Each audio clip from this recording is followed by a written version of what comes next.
This is Aaron Walker. He's 16 years old and he bloody loves football, so much so that he's considering it as a career. But let's take you back. Aaron was born in Egypt in 2007 to an English mother, Lucinda, and an Egyptian father, Kareem, while she was living in the country for work. Just over a year later, another son was born to the couple, Aaron's younger brother, Abel. Sadly, before Abel was born, Aaron's father suddenly passed away, leaving Lucinda with 2 young children and no income as she'd given up work to raise their kids. Since they weren't married and Kareem had no family to speak of, she made the decision to move her family home to England, more specifically Brentwood, where her parents lived. After settling in, she was able to find work and began raising her kids while providing for them. As the 2 young brothers grew up, after-school football clubs became their main source of enjoyment while their mum was at work, and even more important were the football coaching sessions over the summer holidays. Eventually, Aaron began to shine and became part of Chelmsford City's academy, constantly sticking out and playing in age groups well above his own. But now he must make the decision whether to pursue a career in football or to focus on getting his education to help support his family. That is where we come in. Hello friends, it's been a while since we've had an agent video on the channel. In fact, going on nearly 3 months, and I figured that since this was probably going to be the last one of the year, I wanted to go out with a bit of a bang and try something a little bit different in the same format. And that is the opportunity to manage a player through their entire career as their agent to try and do a better job than the ones you get in the game, because we all know how that goes. So that is exactly what we're going to be doing today. So join me, if you will, for this career and lifelong adventure with our boy, Aaron Walker. We're not going to be basing it purely on football. It will also be around his life and other factors that will affect him as a footballer over the course of his career. He won't just choose money every single time. There's going to have to be other factors involved as well, which we'll find out about along the way. So this is he. This is Aaron Walker, 16-year-old English striker, currently playing, or rather will be soon, hopefully, in the 6th tier of English football for Chelmsford City, a team based in Chelmsford, obviously, in Essex. Now, I pre-programmed the game to generate the regen for me, meeting certain criteria that we wanted to make a cool video. So things like his name and club and overall PA and a couple of other things that you have to provide it with, those were all set at the very start, and I left everything blank after that just to see what kind of mad stuff would happen. If you are interested in how you can pre-program the game to generate regens that match exact criteria for you at any point in the save, but it can only be done from the very beginning, then let me know and I'll probably make a video on that fairly soon, because it's quite a cool little concept. The biggest thing for me though that it did, which I was not expecting, is the fact that I didn't set a birth city for him, so the game decided to choose Sharm el Sheikh in Egypt, which to me is just kind of awesome, frankly. So he does have Egyptian second nationality and actually is fluent in Arabic as well, which could make an interesting decision for him later down the line, perhaps if the England caps don't come calling, whether he could potentially declare for his father's nation instead. But that will be based purely on what Aaron wants to do. I won't really have much of a say in that. Of course, to tell the story of a player going from the bottom hopefully to the top, we needed a reasonably high PA on him, which of course he does, of 196. It's very high, I realised that, but I just don't know if he's actually ever going to reach that. But that of course meant when he did spawn at Chelmsford City, he was still a very, very solid player, and he will probably go straight into the first team when he is eligible to, which should be very bloody soon, let's be honest. And at the very end of the video, I will be comparing my results with him over the course of his career to a version where I left him alone entirely and let his agent in the game take over and see how he does as well. We'll be comparing all sorts of different things, of course, as we always do in agent videos. Before we get started properly, Matt from the future here. This video is kind of 2 different videos at the very same time. It obviously is an agent video where I will be taking control of Aaron's career to the best I can, whilst trying to stay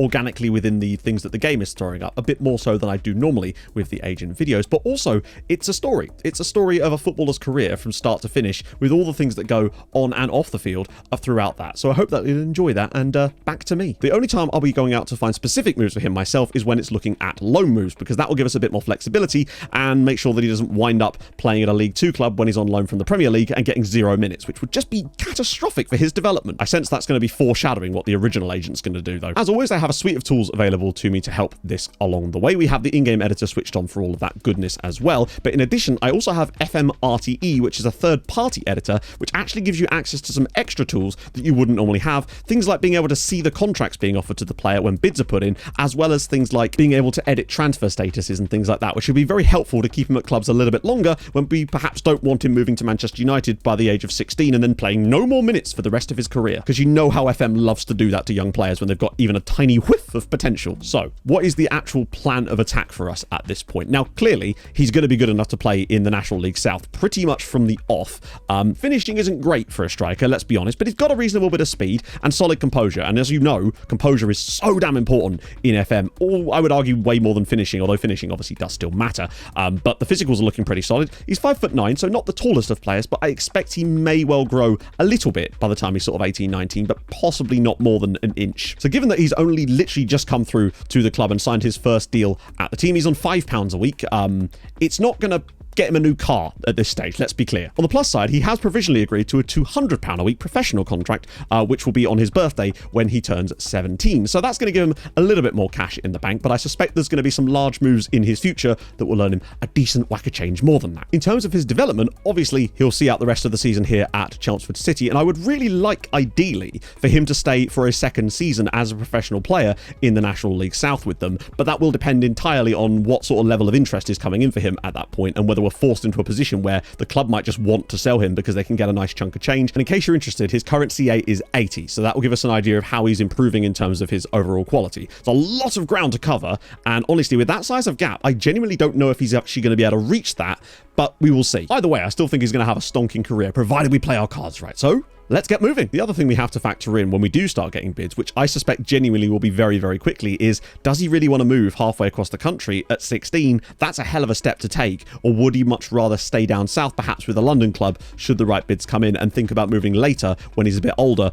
and, you know, maybe buy a place and get his Maserati and whatnot. Well, our boy's just made his debut. He obviously was substituted after a relatively anonymous match, but he is 16. The fact that he's already got into Chelmsford's first team right here isn't hugely surprising given the level of quality that he has. Another game and another terrible performance. They really are throwing him into the fire here. He's not really done very well so far. In fact, at this stage, there's already been talk on the Chelmsford social medias about, you know, why is this kid starting up top? And I can't imagine that's great for Aaron's mental health at this point. I do wonder if we should have a word with the manager and just say, you know what, give him a little rest for a bit.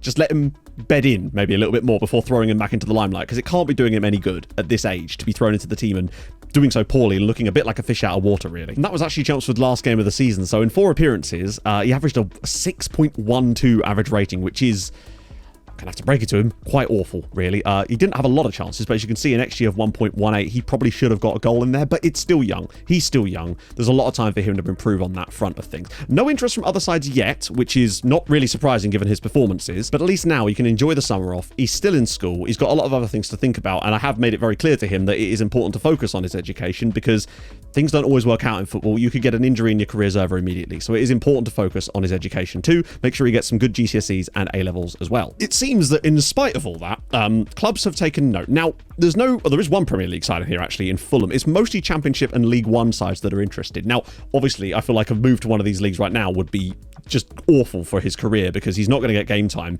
and he's better off just staying where he is. Were we backed into a corner here, my best bet would be to probably take him to a League One side at this point, because at least then he could drop down again, maybe come back on loan to Chelmsford City, and then kind of restart his career from there, but maybe earning a little bit more cash. The first official bid has been placed, and it's actually been placed by Port Vale. The interest has sort of changed around that. Other clubs have dropped their interest almost immediately from that, but Port Vale are the first team to actually express a real interest, but have only bid £500. I have a thing in my back pocket that will allow him to stay this summer should we trigger it, so that shouldn't be a problem really, as I really don't think a move to a big side in the first 3 months of his professional, not even professional, career is what he needs right now. And the bids are flying in. Yeah, all the big sides are now coming in with bids. It looks like they rejected the Port Vale offer, but now Premier League teams are scouting, and I think at this point I'm going to trigger my little trick. There we go, it worked. All the interest in him has now been dropped. So what I did basically was I upgraded his contract from a youth contract to a full-time deal on the same terms, but the other clubs will now be put off by that, and he's also set to not available by the club, which is, again, something I did in RTE. I think January is going to be a feeding frenzy, potentially, and he may well end up being picked up at some point, particularly if he has a good season, which we really hope he will do.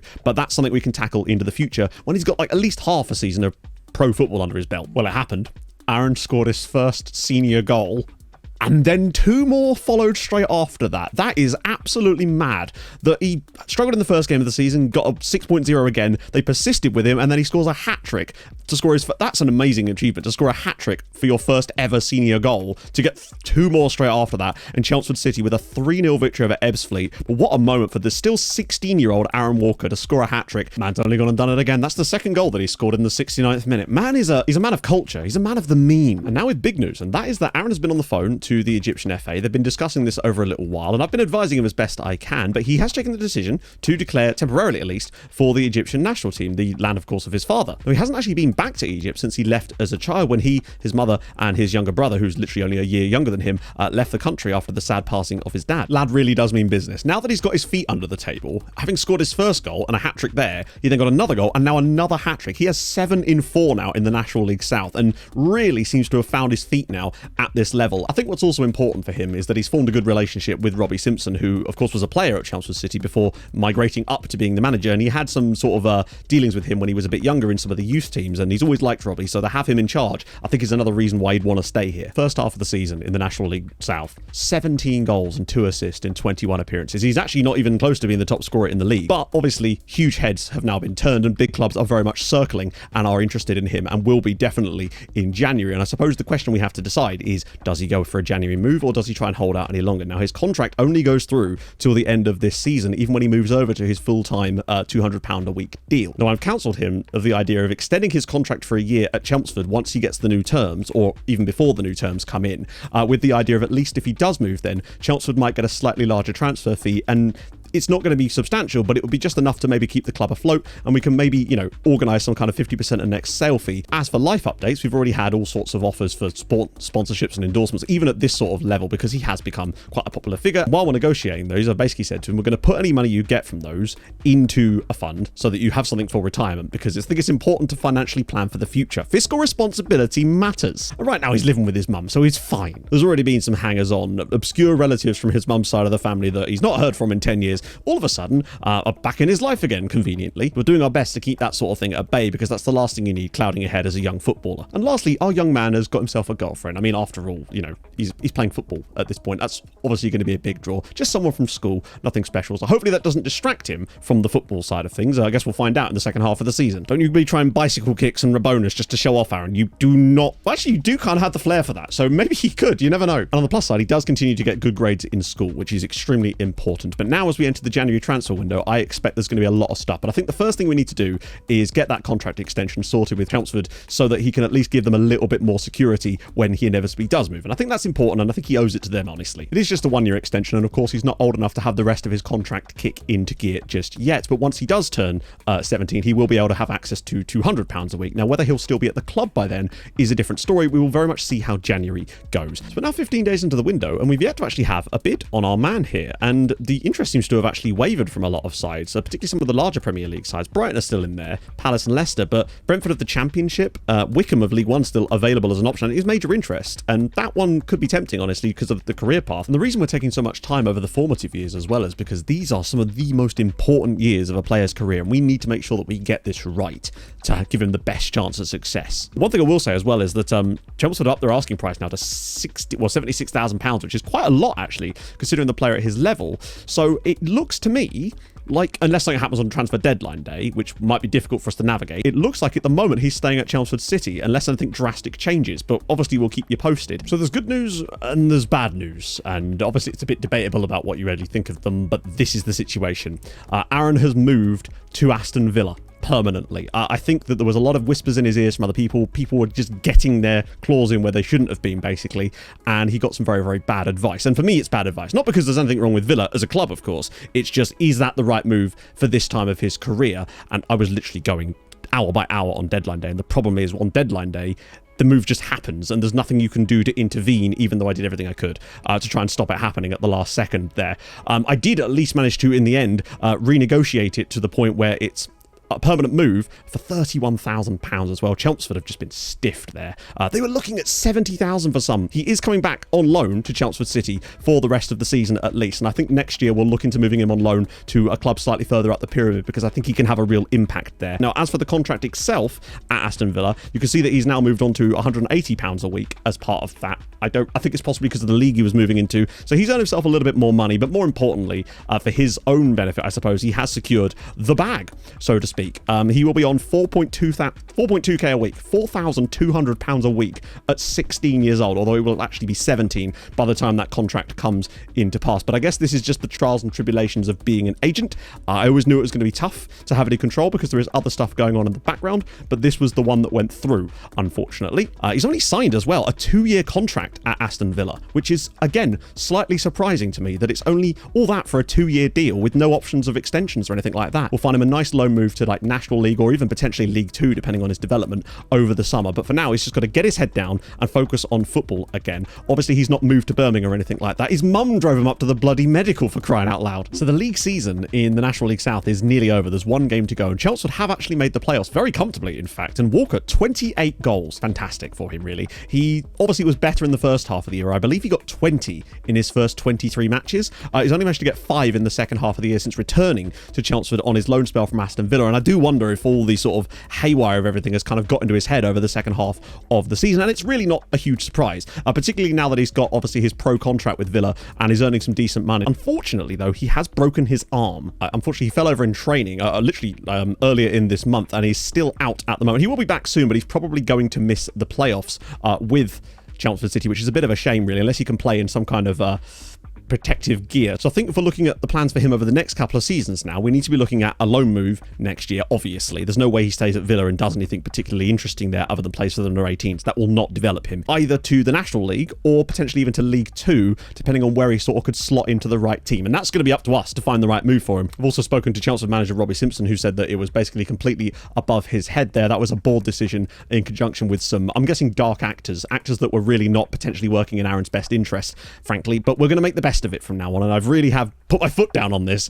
No more nonsense, but hopefully we can sort this out for him. And in terms of his growth, you can see he's now up to 101 CA, so we'll have to see where that sort of slots him in, whether that's like National League or even League 2. And just actually having a look through some of the League 2 clubs currently, he's sort of better, a lot of them. Obviously Wrexham are a different story, but he would probably be a starting striker for a lot of these clubs, so I think it's probably going to be a League 2 move. So our man is now back at Aston Villa after his loan spell, technically. He's still living with his mum in Chelmsford at the moment, because we're obviously in the off-season currently, and because it is the 1st of July, now loans can be done. He is listed for loan by Villa. That we've agreed that's going to happen, so now I'm going to go out and try and find him the perfect loan move. We need to take into account, we want to keep him down south, so ideally he could probably still stay with his mum for the meantime, really, so that there's no enormous transition changes at this point. He's still only 17 after all, and he does still need good people around him, albeit we have struggled with that up to this point, but hopefully we can try to sort that out into the future and get his head down and focus on football. Wimbledon would be good because they're London-based, but they do seem to have good quality with Harvey Nibbs and Zach Robinson in the front line at the moment, and that would be quite a difficult team to break into. Colchester United is an interesting one. They do have Samson Tavide, but I don't know if they'd actually play him as a striker. Their main striker, it seems to be Tom Hopper,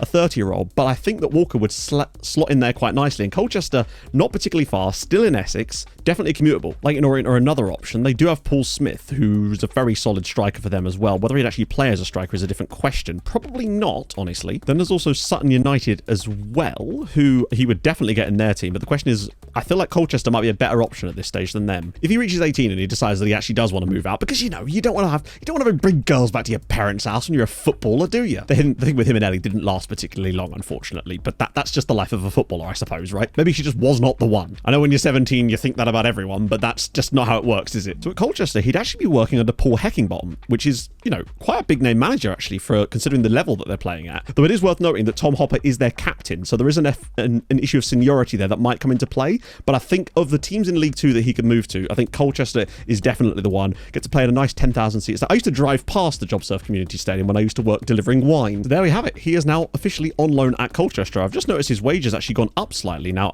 So there actually is an option in the Aston Villa contract. We just couldn't see that information before. So he obviously has a yearly wage rise too, which has bumped his wage up to £4,400 a week. And actually, if he was to place 15 games for Villa, he would move on to £7,000 a week. Don't see that happening anytime soon. Well, it didn't take long. Man literally scored not the winning goal, the go-ahead goal, so to speak, on his debut, albeit from the penalty spot here. But it's interesting that Colchester play a two-striker system anyway, under Heckingbottom with his back five. So Tavide and him should get plenty of time in the team this season. In addition, he's also said that he's kind of dropping the education stuff to really focus on his football, which is a tough decision to make, I understand, as a player. But I did sort of still try to counsel him against it, but he's decided to really focus all of his time and energy into football now. So I hope it's a risk that will pay off for him. I come bearing good news sort of, and bad news. Let's start with the bad news, though. And the bad news is that Aaron has broken his leg. And this is not an injury that you want as a developing footballer at 18 years old. He's only had a few like smaller injuries. Obviously, he had the broken arm, but he was only out for 5 weeks. And unfortunately,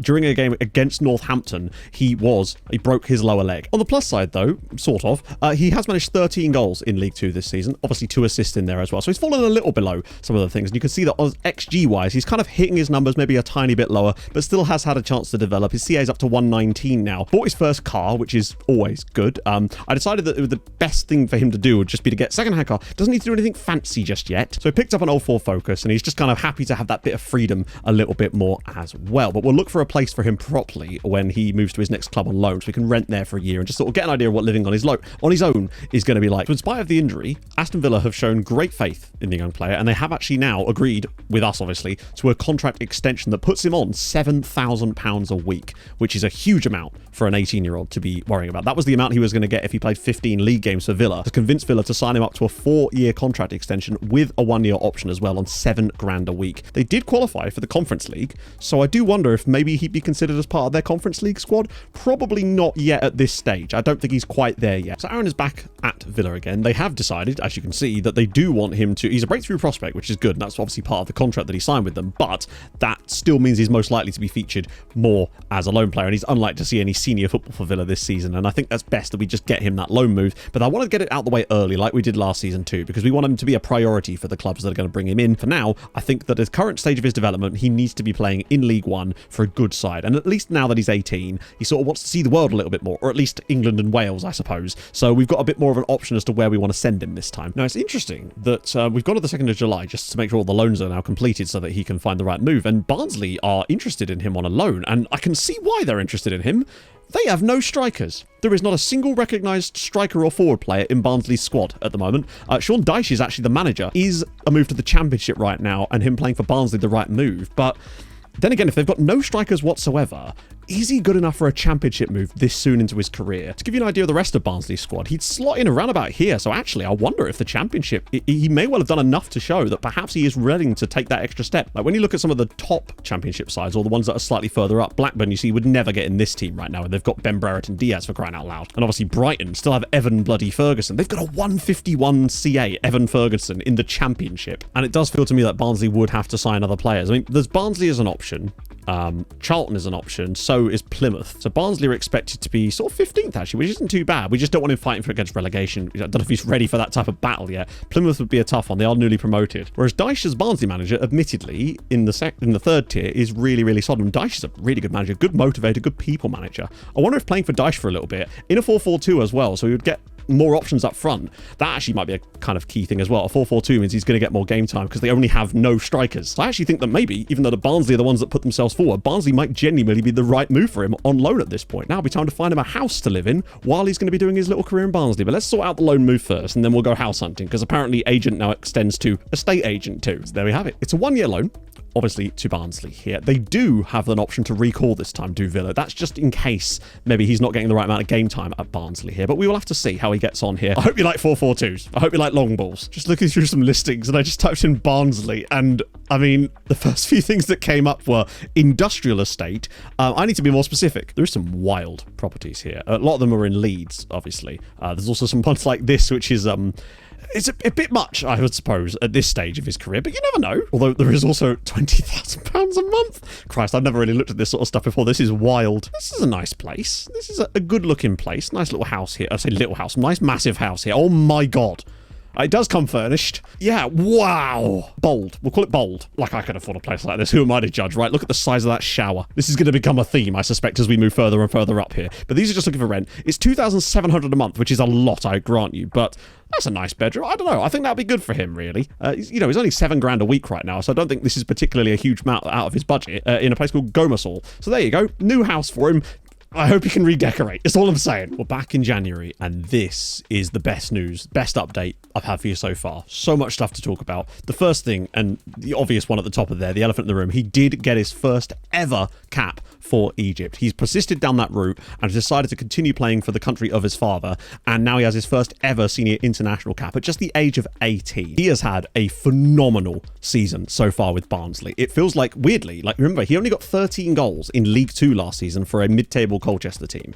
He comes to a newly promoted Barnsley side, 2 divisions higher after that broken leg, and has settled in like a duck to water. 14 goals in the championship this season in 23 matches, 5 assists as well, because as we expected, they did sign a flurry of players, including Mason Burstow, who I believe was signed to play alongside him there. But the fact is, he's fought his way through and is still the best of the bunch now. You can see he's up to 126. Man probably does need to ditch the Ford Focus at this point, though, but he's just really not asked about that right now. That's something for the summer to maybe look at getting himself a proper footballer's car. Not a Bentley. Please, not a Bentley. It'll blatantly end up in one of those like Lamborghini Jeep things that you always see footballers driving. So maybe start looking at houses in Birmingham. Don't know how I'm really going to do that. I'm just going to look at houses, but I'm not going to understand it being a poor and all that. So it's going to be a bit difficult to really get a reference point, I suppose. As long as there's chandeliers, we know it's a good place, right? That's the benchmark so far. Like, he has a king-size bed. He doesn't know any kings, but if one came over, he has no doubt that he will be comfortable. What a season our young man has had. 27 goals in the championship. Weird, though, that he didn't get a single assist in the whole second half of the season.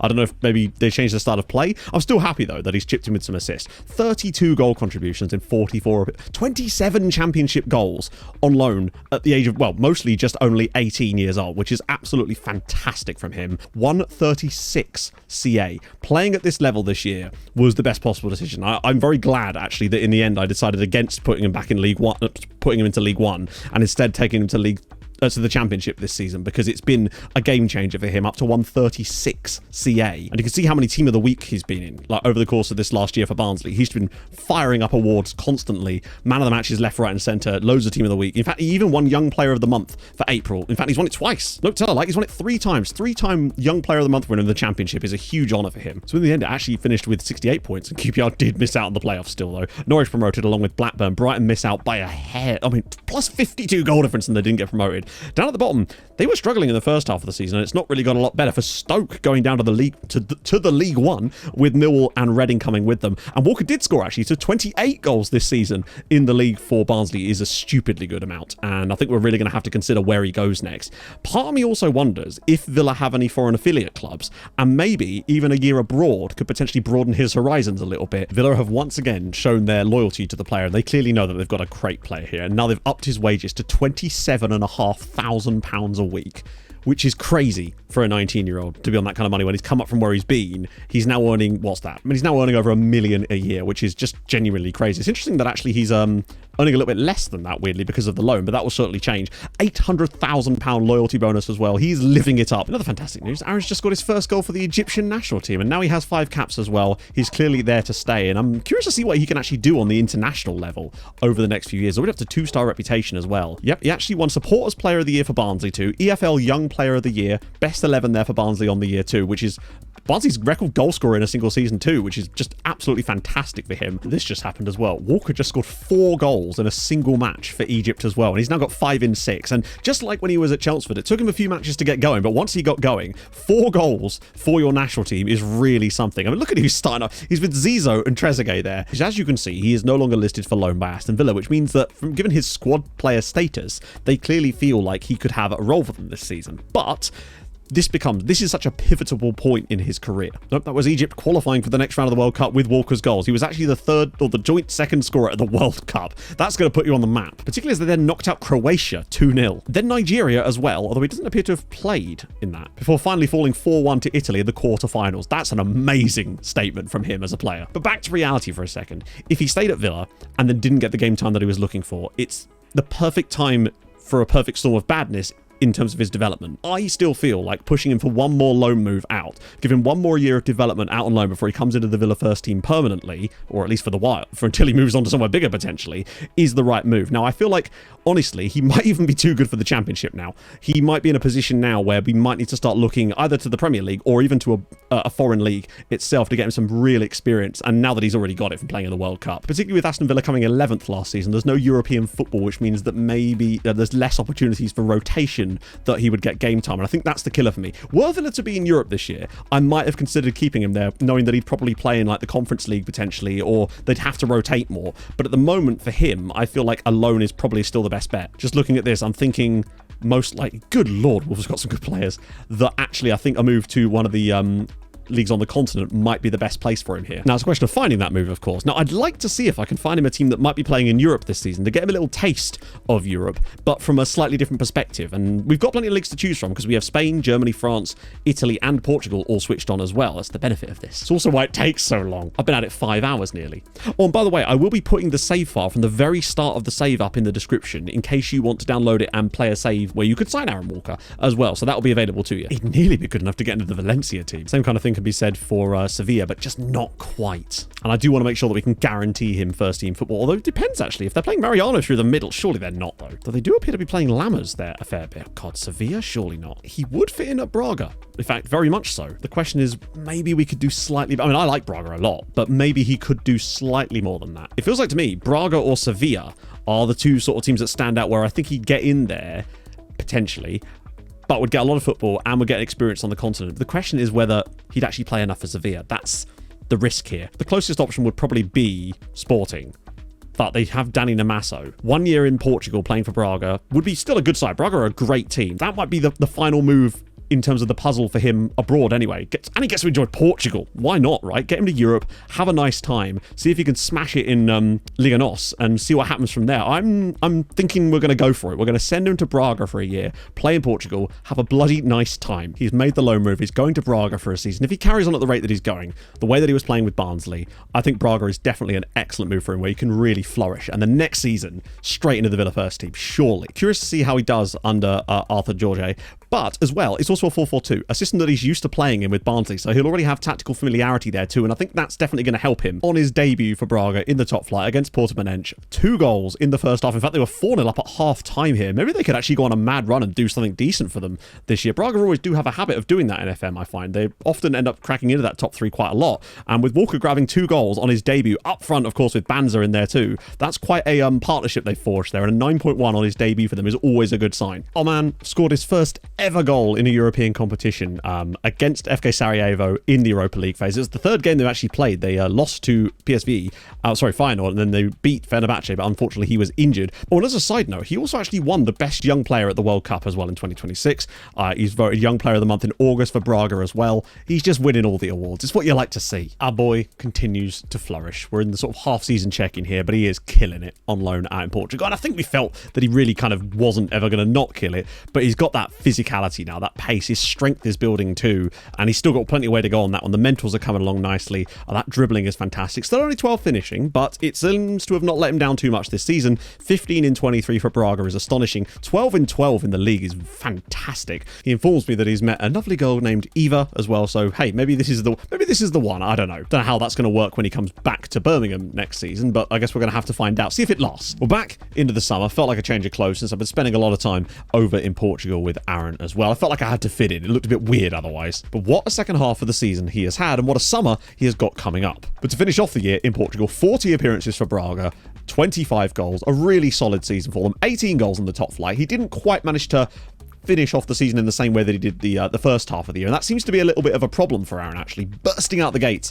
in the first half of the year and then sort of struggling a little bit in the second half. He had 12 goals at the halfway stage. He's finishing off the season really with 18 goals. That's still a phenomenal amount in the top flight in Portugal. Might even be up there for top scorer potentially. There are still a couple of games to go here, but you can see Braga have slipped from being a top 3 contender to being not even in the picture, really. They will end up coming 6th this year, with Maritimo, of all people, looking likely to get into the Champions League, and Porto really a bit of a stretch, but they're the reigning champions as well, which is wild to me. But you can see not even in the top 3 in scoring now. He's just had some stuff to deal with over the second half of the year, frankly. CA wise though, up to 156. He has got to be starting games for Premier League teams next season, and it has to really be Aston Villa at this point. Firstly, he was shortlisted for African Young Footballer of the Year, which is amazing. He didn't end up winning it, but the fact that he was even on the list and got to go to the dinner, which was a fantastic experience for him and obviously for me, because I like to tag along to these things, but his mum and his brother and a few of his friends got to go over to the like the presentation ceremony, which was actually held in South Africa this year.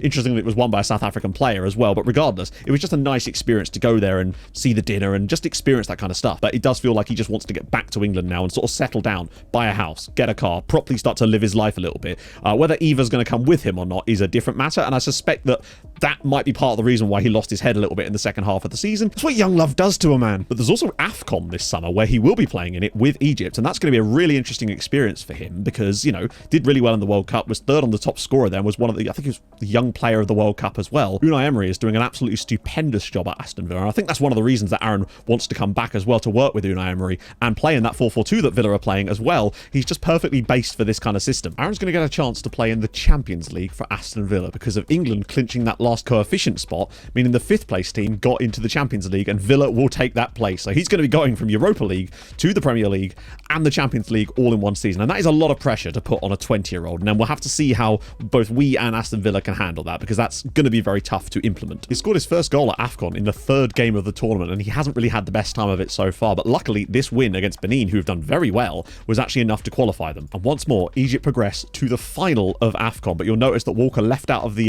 lineup entirely for this game as he just hasn't been able to put the performances down. Unfortunately, they couldn't quite win AFCON, and in the end, Aaron was actually substituted after 56 minutes in the final. He just could not seem to get his game together for this. But to reach an AFCON final with Egypt is still very impressive, even if he didn't have the biggest of impacts on it, just scoring that one goal. In a crucial game, admittedly, but not the season he would have wanted in international means anyway. But he did come 3rd in African Striker of the Year, and that's an award I feel like one day he definitely will win. Now that he's back in Birmingham again, he's decided to turn his attention to some of the more materialistic things, like picking a car and obviously a house. Now, I've been doing a lot of the real estate stuff for him while he's been busy, well, not scoring at AFCON. House-wise, we've settled on this lovely place in Sutton Coldfield in Tudor Hill, which, I mean, frankly, it is very, very nice, isn't it, really? I mean, it's £1 million, but with the contract he's on at Aston Villa, we expect, and that is a bit of a risk, of course, that he will be having a nice time here, frankly. It's a lovely little place. I expect he'll be here for a while, and with house prices the way they are, he'll probably sell it for £7 million in a year and a half, won't he? 4-bedroom, detached, 2 bathrooms, lovely old place. As for cars, I kind of left this to him, and this is what he wanted. I said that, you know, nice, subtle car, all you need, but he's decided on what looks like to be an eggshell white Mercedes. But, you know, it's his money at the end of the day. I don't have to drive it. I'm just jealous because I still have a silver Ford Focus from 2009. But in good news for him, and I think that will give him a bit of stability, is the fact that Eva is coming back from Portugal with him to live with him in Birmingham, which is going to be, oh, I say Birmingham, in Sutton Coldfield while he plays for Aston Villa. Things seem to be going well there, which is nice, and hopefully that will give him some sort of basis into next season with Aston Villa. Manchester United have expressed an interest in Aaron. Now, it's very, very early days. It's just sort of some tentative calls that we've had from various people surrounding Manchester United. And the problem is, I don't think this would be the right move for him at a time like this. Frankly, he's not played a single minute of senior football for Aston Villa. He has obviously done well up to this point, but I really don't think he needs to be moving to somewhere like Manchester United right now. Not when he's got an opportunity this year to play for Aston Villa in the Premier League, most doubtedly, and in the Champions League as well. And he would just go into another big pond where he wouldn't get as much football at Manchester United right now. And then it's just more loans. And I don't think that's what he needs. He needs some consistent football. And he's just bought a house. Like, man doesn't want to have to leave the damn thing immediately, but we'll see how the interest goes. The biggest plus side of all, though, is that Aaron has finally scored his first ever Premier League goal in a 1-0 win for Aston Villa away at Sunderland, and they have started the season very, very strongly indeed. 3 wins from their first 3 matches and currently sit top of the Premier League. I have been trying to show you when he scores crucial goals. It's just sometimes difficult when you're not actually in the leagues because the detail levels sometimes get switched on and off sometimes, which is very annoying. I have tried to get the detail level higher enough to make that happen, but it seems to like change in between seasons, and I don't know why that's happened. Man has taken to the Premier League like a duck to water. 5 wins out of 5 for Villa, and Aaron has 6 goals in 5 matches, which obviously is going to drive interest through the roof for him right now, but I really don't see him moving. Yes, in the end, the interest has kind of gone nowhere. Manchester United have dropped their interest in Aaron. I don't think they can afford him at this point currently. They've obviously turned their attention elsewhere, which is good because it means he can now really get his head down and focus on a full season, hopefully,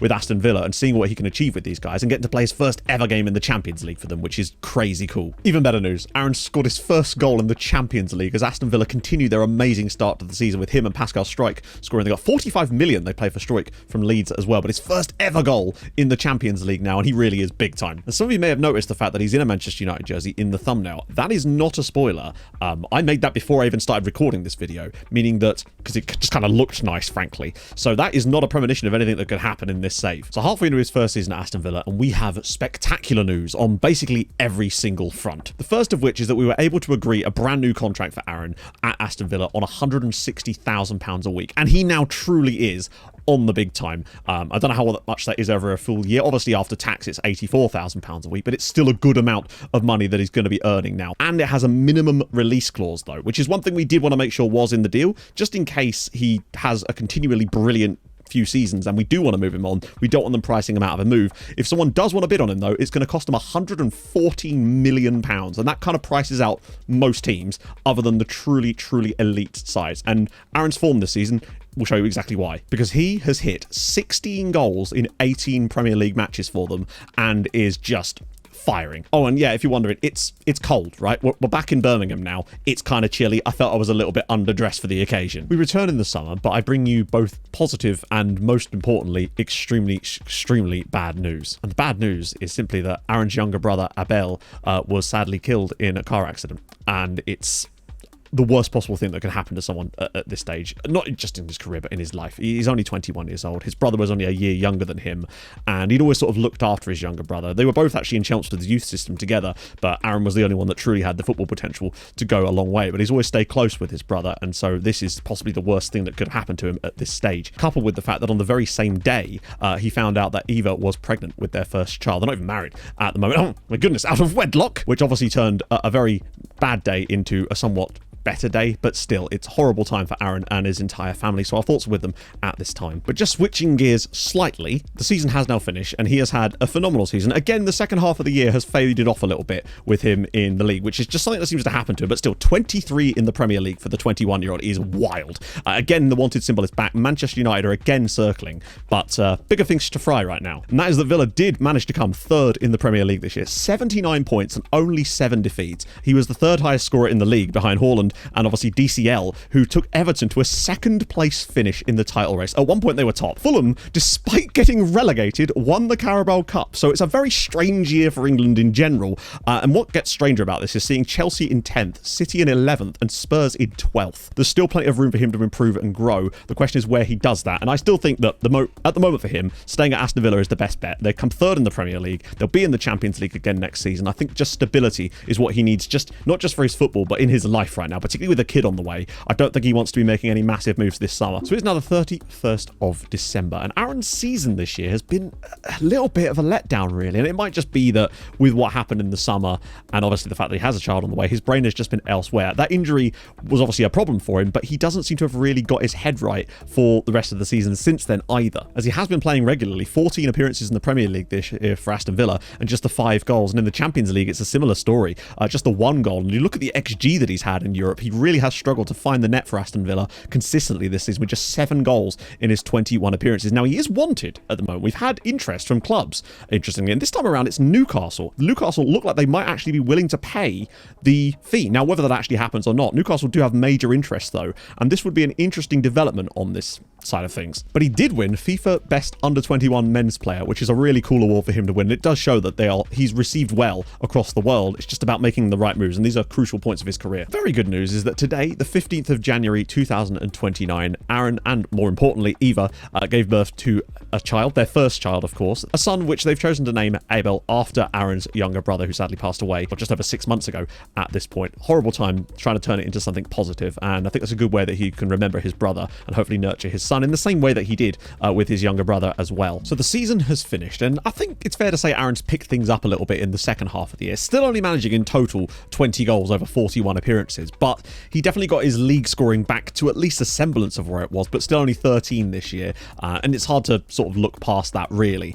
But 5 in the Champions League is a good result for him, as Villa went a lot deeper into Europe this year, which is just really cool to see. So he's got experience at the very top level, but there is interest once again. Now, admittedly, this is the same sort of thing we've seen in the previous couple of windows with Manchester United and then with Newcastle. Liverpool are now interested. It says primary target, but then I think it said that about Newcastle as well, and then their interest dropped basically immediately. Particularly as he actually won English Players Young Player of the Year as well, which is fantastic. He's won Player of the Month as well for February, which is a big award for him to win as well. And even better news is that Aston Villa did it. They got third in the Premier League in the end. 73 points. What a second half of the season. One of the big deals for them was signing Julio Enciso from Brighton for £90 million. That really did seem to bolster their squad. And since then, they have shot up the lead in rapid fashion. It's wild considering where they were. The second half of the season they've had has actually ended up with them finishing in the same position as last year. And you'll see Spurs won the Premier League from being mid-table to winning it by 3 points. But what is good is that Villa are back in the Champions League and Aaron is a part of that. So I think that's a good reason enough that he'd want to stay, particularly with the fact that Liverpool won't be playing in the Champions League next season.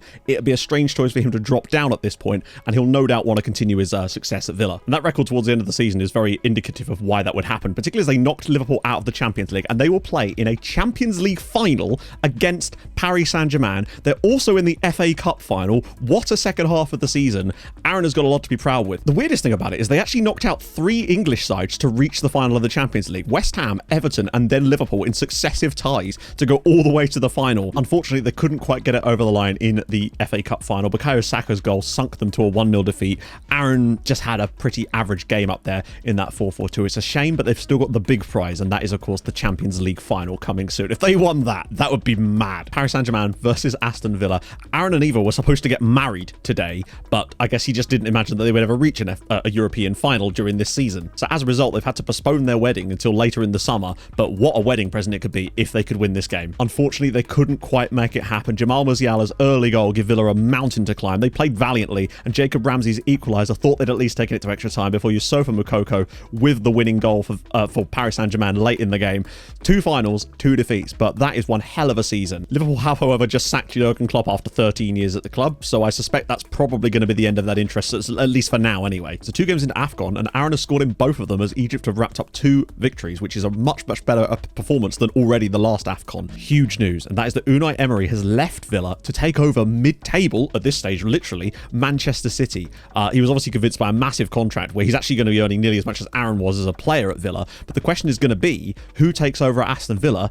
Is that going to click with what Aaron wants to do? And this is why we've been having some serious discussions now, especially now that Aaron's just injured himself in the game against Guinea and will miss the rest of AFCON. Even if Egypt were to win it, he would not feature anymore in the tournament. Has been flying home to England to get treated for that now, which is going to be an interesting experience, but gutted for him to lose out on an opportunity to go further with them yet again. Egypt sadly knocked out AFCON at the semi-final stage this time, so again, I guess he's not missing out on them winning it, I suppose, but still, it's gutted, because if he was there, maybe he could have made that little bit more difference, but we still wait to see who the next Villa manager could be. So the new manager of Villa has been announced as Sergio Conceição, a Portuguese manager formerly of Inter. So an interesting little tidbit here is the fact that, of course, Aaron can speak basic Portuguese from his time playing for Braga, which might just allow him a little bit of an extra in with the new manager, who does like to play a 4-4-2. So I think that should sort of settle Aaron's nerves a little bit about whether he is at the right club. And hopefully Villa can kick on this season with him up front. The Liverpool interest seems quite fleeting, honestly. It's still there, but since they've appointed Pochettino, they have made no attempts, and it also has dropped from being their top target now. The interest from Liverpool never materialised into a bid. They are still interested, but it just seems to be a holdover from when Klopp was still in charge of the club at this point. But Aaron has hit the ground running this season with 5 in his first 4 for Aston Villa, and that's exactly what he needed, especially off the back of his wedding when he was made an honest man, and he is now married to Eva. They celebrated their nuptials in a beautiful ceremony. So now at 22, he's got a kid, he's got a wife, he's got all he could ever really ask for. All he needs now is a really good season. This, to me, needs to be his best season ever for Aston Villa so far. I want him to try and hit 20 in the league for them and really push on. On the other side of things, Aaron has been doing a bit of retail therapy and has recently purchased this £340,000 Lamborghini Urus. I believe this was the exact car that I said he was going to end up buying earlier in the video. And, well, not really a shock. It's a proper footballer's car, is it not? On the plus side, I now have a 10 reg Ford Focus, so we're getting along there somehow. And Aaron managed only 9 goals in the Premier League this season after such a lightning start. He's ended up providing a lot more assists, though, which is kind of interesting, but he has definitely underperformed this year for a somewhat struggling Aston Villa at times. He sort of had a bit of a heart-to-heart with the manager and seems to have agreed that actually staying is the best thing for him at the moment. However, they still haven't been receptive to our plans to get him a new contract here, and that is definitely an issue, especially with the summer calling and there being interest yet again. What's less than good, though, is Aston Villa's 10th place finish in the Premier League. Just an absolutely abysmal showing from a team that came 3rd 2 years in a row. Losing Unai Emery was a massive hit to them, who's got Haaland scored 42 in the league this year. And even with 42 goals scored, City still can't break into the top 4. Once again, he's been made their top target. But the question again is whether a bid comes in, because so far not a single bid has been made when he has been wanted by these clubs, and the season he's had has not been up to scratch for him. In other news, Aaron and Eva have actually been looking at houses in Spain, not for any particular reason beyond wanting to have a house in Spain and wanting to invest a little bit, given that they do have some money to spare at the moment. So I guess that's a nice investment for them, and should a move out there materialise at some point, at least they'd have somewhere to live, although admittedly depends on where they move, I suppose. Things have just taken a turn. I didn't realise this, but Liverpool actually got to play an extra game, I say an extra game, on the day after the end of the season against Bournemouth, and actually did, by winning it, manage to leapfrog both Tottenham and Manchester City and qualify for the Champions League, which does suddenly make the move there a little bit more intriguing for someone like Aaron, now that he would be guaranteeing himself Champions League football. Egypt do get their first win at the World Cup over China, and that's should be probably enough for them to get through to the next round. Walker played the assist on for Ibrahim Adel as well to push them through. But that isn't the story of the World Cup that I want to show you. If you were thinking of like surprising teams that would qualify for a World Cup, and there's a huge list of them, no doubt, I guarantee you did not have this team on your list. Let's go. Because in Group F, St. Lucia are in the World Cup. I only noticed it when I saw that Germany had beaten someone 10-0. What? How on earth did I know it's an expanded World Cup. I grant that. But come on, St. Lucia? I need to know how they got here. So they beat Dominica, which is fine. Then they narrowly knocked out El Salvador, which is a surprise. But then ridiculously, they got a bit lucky in a way. Look at some of these groups. That is an insanely fortunate draw for them in some ways. When you look at Mexico, Canada, Costa Rica, and Haiti in one group, Jamaica, Trinidad and Tobago, Suriname and Dominican Republic in another group, and somehow St. Lucia managed to get USA being the only strong side, with then Cuba and St. Kitts and Nevis in their group with them.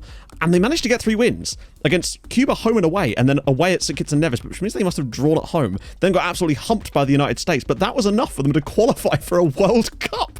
That's amazing. They're 114th in the world, and we're actually 169th just a few years ago. To get to a World Cup, that is one of the most unbelievable things I think I've ever seen FM throw up. They're going to get battered, but what a story that is. Sadly, Egypt's time at the World Cup has come to an end, and Aaron has failed to score a single goal. He's been unable to replicate that really early form he had in his career, both in the Premier League with his loan spells and, of course, on the international stage at the original AFCON, as well as the first World Cup he played in. He just hasn't been able to get back to that level at the moment, but hopefully he can find that form.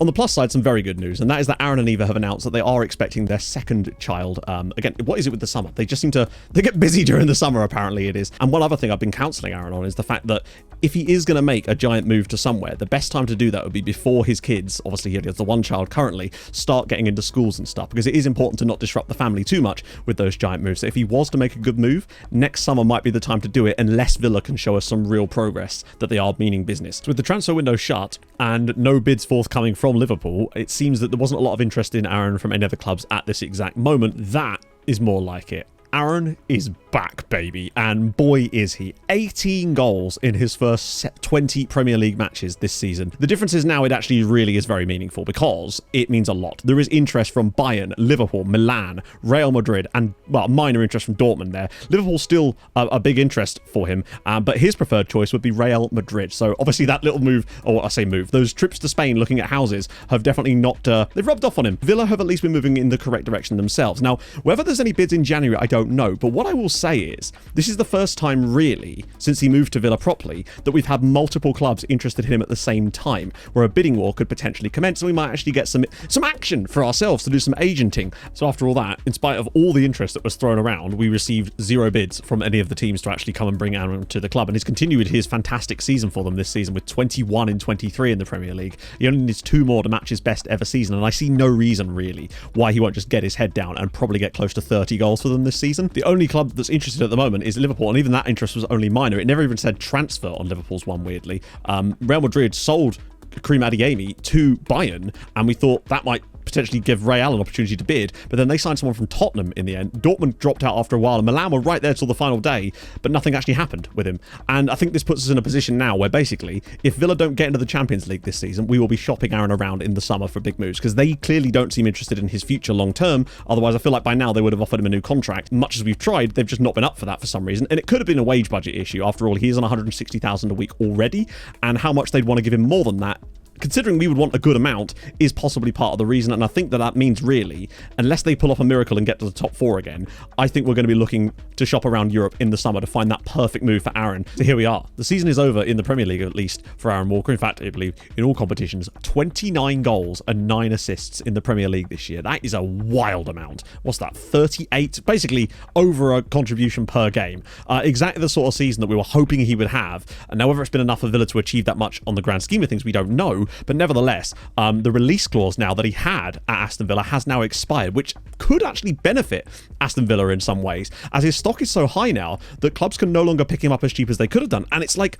somebody should have taken a bid at some point. During that January transfer window, that was the chance when those clubs could have come in and taken him for what would have been an enormous fee, but still a lot cheaper than what they might have to pay at this point if they want to pry him away from Villa. Because as good as he's been for them, top scorer in the Premier League this year with 29 goals, Villa slumped to an 8th place finish with 61 points, missing out on Champions League entirely. Arsenal actually ended up winning the Premier League this time. West Ham was so close. In other news though, on the 14th of February, which I think is Valentine's Day as well, this year, he and Eva welcomed their second child, Maria, into the world. Healthy, of course, which is the main thing. And with 2 kids now, especially with Abel being 3 years old, or nearly 3.5 now, it makes sense that now might be the perfect time to make that big move where he can sort of build a family properly and stay there for a good amount of time. And with that release clause gone, I don't know if they could even afford him at this point, because I think Villa are asking for over 200 million for him at this point, and I don't think any club could really afford that at the moment. But I hope that they don't price him out of a move, because I am not afraid of letting him run down his contract and move for Aston Villa on a free transfer, were that to become the case. If they start to play silly buggers with us,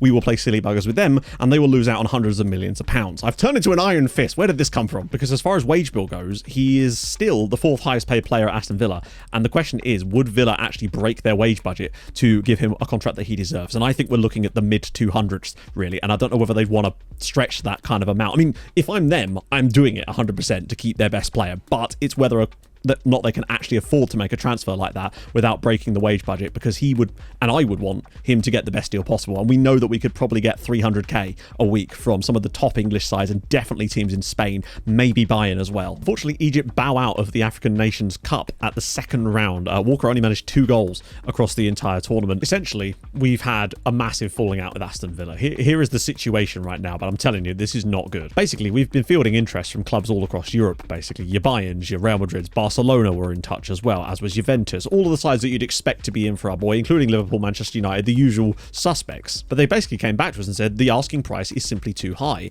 And then we've spoken to Aston Villa, and they've basically told us outright, we will not sell for less than 300 million. And the fact is, yes, he's worth a lot of money, but truth be told, we can't expect a team to pay 300 million for a player with 2 years left on his contract here, and we want to move this summer. But we also can't expect that kind of price tag, because, you know, that would make it a world record transfer fee, and obviously some of these clubs could pay a little bit of that, but they're not going to stump up 300 million pounds for our boy. So it seems like Villa are basically holding Aaron hostage at this point. And what I've said to them is very clear, because we're playing hardball now, and that is either you relax the asking price and allow actual bids to come in, and we can decide where we want to go from here, and you'll get yourself a fair transfer fee, probably somewhere still in the range of close to 200 million pounds, which would be still close to a world record fee. And for a club like Villa, that could rebuild them an entire squad. But if they don't do that, and they keep their asking price at the same 300 million and prevent us from sorting anything out with another club, then we will run down Aaron's contract. He will never sign a new deal at Aston Villa, and he will leave on a free transfer to a club of his choosing to get the contract that he wants. They had their chance. They held out for the 300 million that they were never going to get from any team. That was just completely unrealistic. And as a result, with 2 years left on his deal, either he moves in one of the windows now for a lot less money, because obviously his value will drop further and further as his contract runs down, or no one comes in and he leaves on a free transfer to the club of his choice. And that will give us a lot of options as well, particularly as we can get a massive contract for him as well. But it's a shame that it's had to come to this, really. So we've reached the end of another season, and Aaron has got 23 goals in the Premier League this year and 8 assists, continuing to be, you know, decent for Villa, which is what he needs to do. But they are still persisting with a wildly inordinate fee, particularly as he now has literally nearly just over 1 year left on his contract, and they're still demanding 270 million pounds, which is just a crazy amount. And no doubt that will drop over the summer, especially when he moves into the final year of his deal. And he once again failed to win a trophy, this time losing the Carabao Cup final with Villa this season, and I think that's just another reason that he'll want to get out of here. But he was named in the English Players Premier League Select 11, which is an incredible achievement. As for Aston Villa, they did actually manage to come 6th this year and do qualify for the Europa League, but it's still not enough. Like, they've clearly broken too many promises to us. The Spurs win another Premier League title with only 77 points. Everton back into the top 4 there. Manchester City once again failing to qualify for any kind of European football at all. I can't believe he's still there, honestly, at this point. That's the most surprising thing to me. So naturally, of course, we will try to find Aaron a move over the summer if it were to materialise, but at the moment you can see there was no interest in him whatsoever.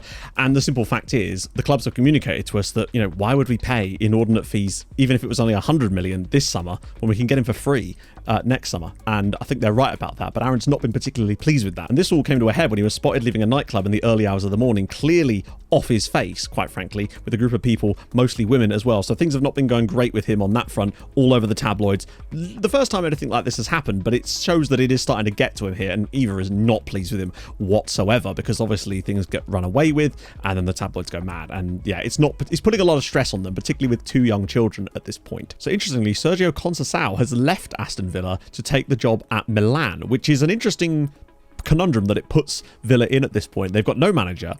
We're about to go public with the fact that Walker will not be signing a new contract at any point now, even if they offer one, and he will be leaving on a free transfer unless they sell him this summer for a fee.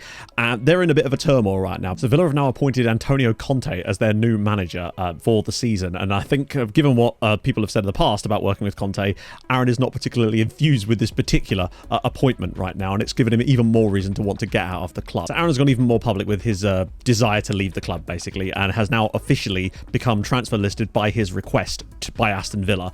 It's probably still going to be quite a large amount, but we figured we'd give it one last go so we can get that move a little bit earlier, because we do still feel like a move with an actual transfer fee would, I guess, be the best for both parties, so he doesn't have to continue his time here.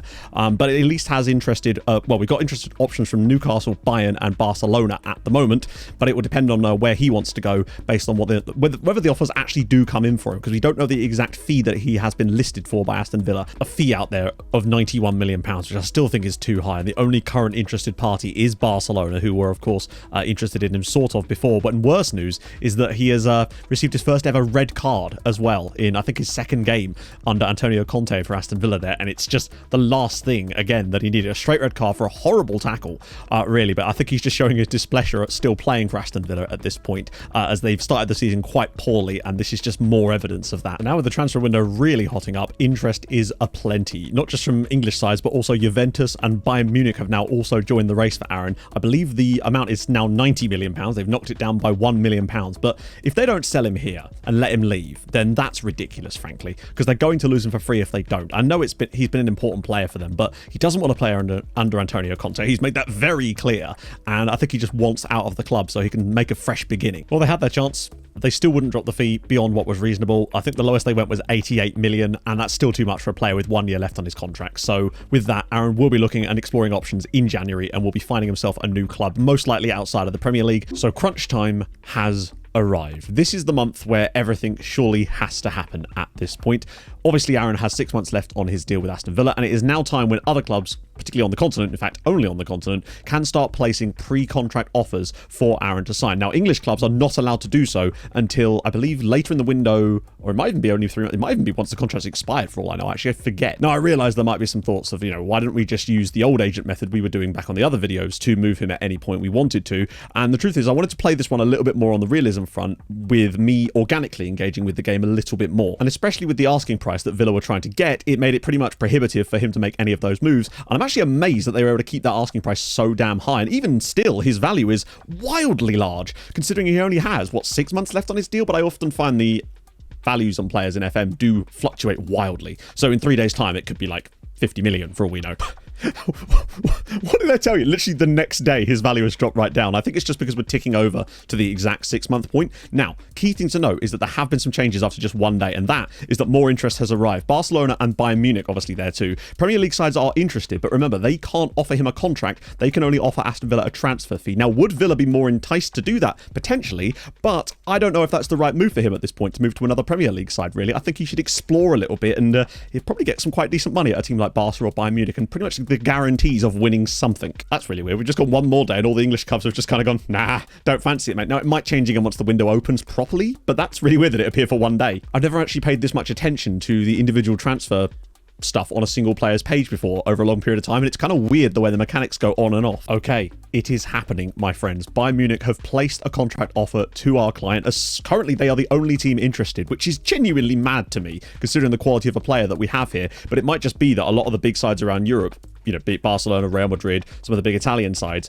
just simply do not have the space or budget in their squads to bring a player like Walker into the club right now, and Bayern looks like it will be the destination. They have placed a bid for a contract, so it does seem like Bayern are the only suitor right now, and frankly, that would be a hell of a move for Aaron. He'd be guaranteed titles and all sorts of challenging on the Champions League at the very highest level, and I think this is probably the best move for him right now, and he'd get himself a free Audi, so he could finally get rid of that gopping car. So there is actually now a little bit of interest from PSG on top of this. They haven't actually placed a contract offer to Aaron, and he's expected to make his decision imminently, but it does look as though there might actually be some potential competition here. He's gone for it. Aaron has agreed a contract with Bayern Munich for the summer. Now, obviously, he will be at Villa for the rest of the season, but he will be moving to Bavaria to join Bayern Munich, and, well, he will be very, very pleased with that. Getting out there and just putting a new chapter in his life and a new start at Bayern Munich. PSG's interest never materialised into anything actually bid-like in the end. It looked to me like they were just sort of throwing money around, as they often do, but clearly he had his heart set on Bayern from the start, as they were the team that were interested from the beginning of the month, and none of these fair weather Parisians are around these parts. He will no longer be a big fish in a small pond. He will be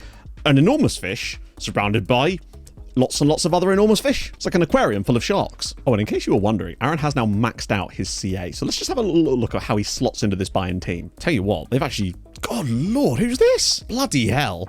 So this is a region, obviously. Klaus Ernemann Steensig, a Danish everything on the right side player that Bayern happened to have. It came through at Midtjylland. What a player he is. If he's going to be feeding balls through to Aaron, then my God, 50 a season, I expect. When you look at Bayern's strike force, they have Højlund, they have Univar, they have Karim Adeyemi, who is 31 now, admittedly, but he's kind of maxed out there too. He would be by far the best striker at the club, and I mean, this is like Kane moving to Bayern, actually. There's kind of a similar storyline to that, except obviously he's a bit younger, and he's got time to really clean up in Germany. I'm very excited about this, working under Julian Nagelsmann. So Aaron has had an absolutely stonking finish to the season with Aston Villa, and incredibly, he has managed to outlast Antonio Conte at the club, who's just been sacked as the season is finished, because he honestly can't stand to lose any more finals, as Villa once again, for the second season in a row, lost the Carabao Cup final. And I mean, there's only so long Aaron can be the bridesmaid, and he's going to Germany to win things. Now, in fairness, Aaron did actually only manage 12 goals in the Premier League this season out of 24 appearances. It was actually in the Champions League where he flourished like nobody's business. 14 goals in the Champions League this season sets him up perfectly for what he could be like at Bayern next year, as Villa made it all the way to the semi-finals of the Champions League in... This is just ridiculous now. The semi-finals of the Champions League was 4 English sides. This is the kind of stuff you see in a save where you only have England switched on. I don't. We have like the top 5 major leagues all switched on, and England are just dominating to a level I couldn't even imagine. But there you go. But the first thing I wanted to show is that the house that he and Eva have already purchased, I say house, it's a penthouse, which is still a type of house, for £2.8 million in Munich. Penthouse. They decided to keep the house in Birmingham as well, along with the other properties that they sort of own. They actually have that house in Spain too. It doesn't look like they're going to be using that for any footballing purposes, but just a nice place to go on holiday, be a little bit closer to Eva's family, but still a very nice property that they've got themselves here. I mean, it's nearly £3 million. Of course it's nice. Not a lot really to say about it, other than that his son Abel is very looking forward to moving to Germany for a little bit. And although he has sort of started some schooling, it's still early enough, I think, that it shouldn't affect his development too much, and he'll get a chance to learn German as well. It's probably at this point in the video, God knows how far we are, but if you are still here, I guess like and subscribe, something percentage of you not subscribe, I don't know. Regardless, just do so. It'd be fun. So Aaron is finally shining at an AFCON. He scored 2 goals in Egypt's win against Burkina Faso, but more importantly, those were his 4th and 5th goals of the tournament as Egypt progressed to the quarter-finals. He's now the top scorer in the competition. He is having a very nice summer. Unfortunately, Egypt now out of AFCON at the quarter-final stage on their home turf, which is a real shame. Aaron did the best he could. 2 more goals, taking him to 7 for this particular AFCON. In fact, no, we'll let you behind the curtain. Aaron's contract at Bayern Munich, £300,000 a week. He's doubled his wages that he was on at Aston Villa. Not just that, it's the £57,000 appearance fee, £53,000 goal bonus, and with the amount of goals he scores, that alone could net him probably million a year, if not more, as well. He's also got a £16 million loyalty bonus too, which obviously will be paid out on a yearly basis over the course of his contract, but it is a 5-year deal, so he's still looking at a few £1,000,000 a year just in his loyalty bonus too. There's an optional extension for Bayern as well. It's a 5-year deal that will take him through to, at the moment, if you count the extension in two, so he's either 31 or 32, but I suspect that he'll most likely, we'll be able to organise a new contract for him middle of the way there, provided that he continues to perform at the level that he has been. And the way that he finished the season with Villa, the way that he's played for Egypt in AFCON, I think that Bayern have got a hell of a player on their hands here. It did not take long for our boy to settle in at Bayern as they reach a 6-0 hammering of Wolfsburg in their first match of the season in the league. Walker starting the game and in the 60th minute scoring his first goal for the club, which is a huge moment for him in front of the home fans. Maybe somewhat overshadowed by the hat-trick for Univar in the same game, but it shows that they've got huge quality throughout the pitch. And if you can settle in there, keep scoring goals, I think we can have a really good season out of Walker this year. Aaron's first season in Munich is complete, and what a year it's been. He has hit the ground running, my friends. 42 goals and 5 assists in 48 technically appearances. Even played off the right once and still managed to score a goal. But that is the kind of record that Bayern were hoping to have. 20 composure our lad now has, and he is perfectly placed to absolutely explode, and he kind of already has at this point. What a season. And more importantly, he's finally got trophies to his name. He was in the 2033 FIFA Pro Team of the Year. He was shortlisted for FIFA Men's Best Player, which is wild. He won 2023, or this season's German Footballer of the Year in his first season in the country as well. Not officially listed as a milestone yet, because technically the season still has playoffs to go, but they have won the Bundesliga as well. Not that that's a huge surprise. He was actually only the 3rd highest scorer in the league, though, with 25, but we wanted 20 out of him this season, so to get 25 is a fantastic return for him. Unfortunately, Bayern only made it to the quarterfinals of the Champions League this year, losing 5-4 on aggregate to Inter, but Walker still scored 14 goals along the way, so it's more of a club failing than his personal failings, as he's been nothing but spectacular. In addition, 2 other bits of good news. Aaron has started funding a football academy back in his hometown of Chelmsford, back over in the UK, and that seems to be going very well, just to give underprivileged kids and kids from the community a chance to get more experience playing football at a young age. And, well, maybe it will help out Chelmsford in bringing through some young players for the future as well. And he's funding the entire organisation as part of his charitable trust, which is dope. And the last piece of good news is that he and Eva announced that they will be expecting their 3rd child to be arriving sometime in August this year. They don't want to have any more kids after that, but they did want a 3rd child along the way. It's going to be a boy, which they have now announced. This time they couldn't wait to find out, and they're going to be naming him Raphael. So he'll be born sometime in August, and that makes Aaron just an extremely happy man. He's just loving life at the moment. Unfortunately, what he doesn't have to worry about this summer is an appearance at the World Cup, which is a bit of a dream crusher in many ways. Came 3rd in their group behind Mali, obviously the eventual winners of the group, Ghana, and didn't even manage to qualify for a 2nd place slot, which could have potentially got them through, but even then it would have been a stretch. And just a terrible performance from the Egyptian national team means Aaron will miss out at a World Cup where he's basically in his absolute prime, and by the time the next World Cup runs around, he'll be, 31 and might be slightly starting to lose. That's his last chance to have any real success with Egypt on the major stage of the World Cup, at least. But he'll at least have a couple of AFCONs in between. But I feel like missing out on this World Cup is a real devastating blow for him and his career. Aaron's 2nd season in Germany with Bayern Munich is now at a close, and it's been a little bit worse than last year, if we're honest. 34 goals in all competitions, and actually technically 1 more game than last year. 8 assists, so we got to give him credit for that, particularly as he actually played a little bit off the right-hand side in various matches, showing that he can do it, of course, providing 3 assists in 6 games there. But where things really do pick up, though, is when you look at his career milestones just for this year alone. He won basically every individual award you could have for the Champions League for last season, as well as Best Player in Europe, which is incredible. Obviously won the Super Cup in there too. Not only that, though, he was the Ballon d'Or runner-up, as well as the Goal 50 runner-up. And would you like to believe, yeah, of course, it was to Erling Haaland. Of course it was. Despite the insane season he had, it was only good enough for him to come 2nd to Erling Haaland, who's won it not every year, actually, just most years. Bayern will face off against Dortmund in the DFB Pokal next week, so see if he can win that one along with the Bundesliga. They have won the Bundesliga by 14 points over Hertha in the end this time, and Walker was the top scorer in the league, as FC Köln weren't quite the team they were last season. In fact, he could get 2 more in the end, bringing his total for the league to 29 this season, which 29 goals in 32 appearances is crazy good, as his finishing actually dropped by a number there too. That's a little bit surprising. I swear he was at 18 finishing before. This time Bayern were able to win the DFB Pokal. Aaron didn't actually score in the game and was substituted, but nevertheless they do get that, and that's yet another trophy to add to his somewhat growing cabinet. That penthouse is going to need a spare room at this rate. Let's be honest, it's a penthouse. It has plenty of rooms. And in good news, of course, this is technically from last year.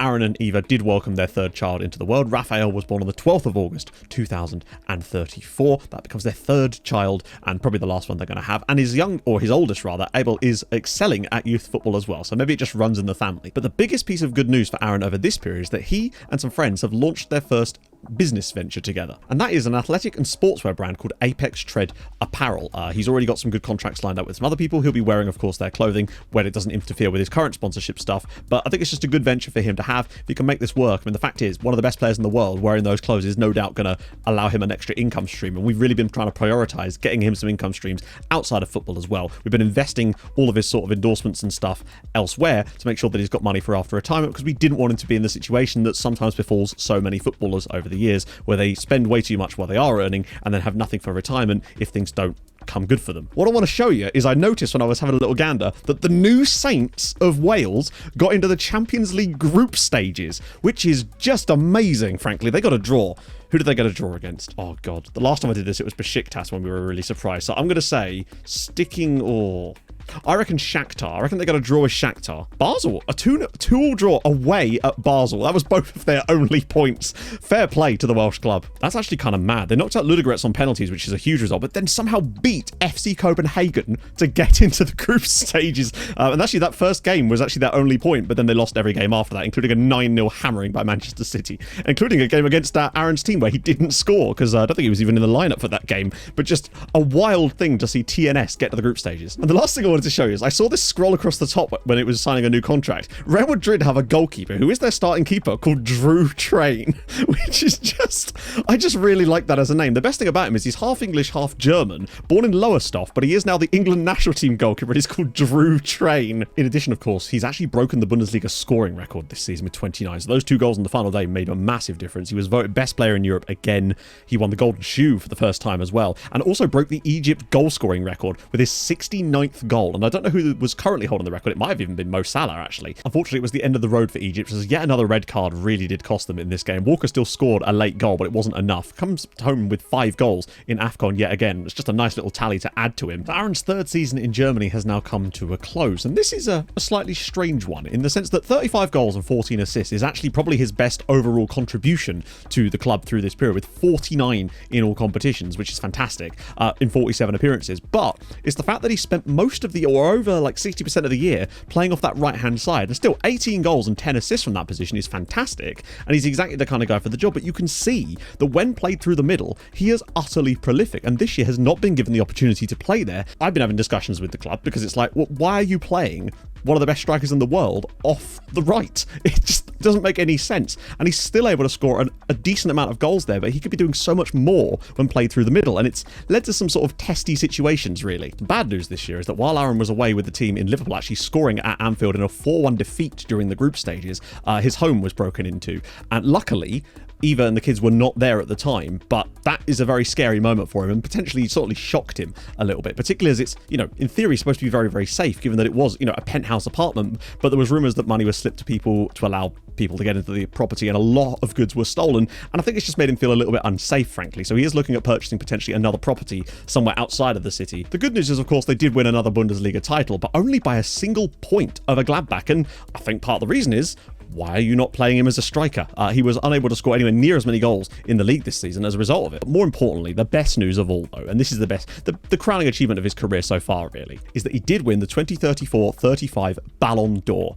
And that's, just winning one of those is such an insane achievement for any player, particularly when it's been dominated so much in the past by Ronaldo and Messi. Now it's more like a Haaland and Kylian Mbappe and various other players. But no, he's finally got one, pipping Lawrence Appiah of Bayer Leverkusen to the post, ever so slightly, in fact. But he did get more goals and more assists, but it took him a few more games, so very narrow. However, on the goal 50, things were the other way around, as they chose to give the award to Lawrence Appiah. So those two are very much the dueling strikers in the league as things stand. But he was also voted FIFA Men's Best Player for 2035 as well, just reaping all of the internal awards right now. Unfortunately, in the Champions League, things were even worse, as they went out in the round of 16 against Tottenham, who of course have won Champions Leagues. But you'll note here, this year's Champions League final is West Ham versus Liverpool. Now, I'm by no means trying to push for a move for Aaron away from Bayern Munich at this point, but I really would like to see them return to a more orthodox system that he can play as a striker in. But it seems that this year, Bayern have been preferring Yusufa Moukoko through the middle after they signed him on a free transfer from PSG, which is a crazy piece of business for them. And he did score 29 goals this season as a striker,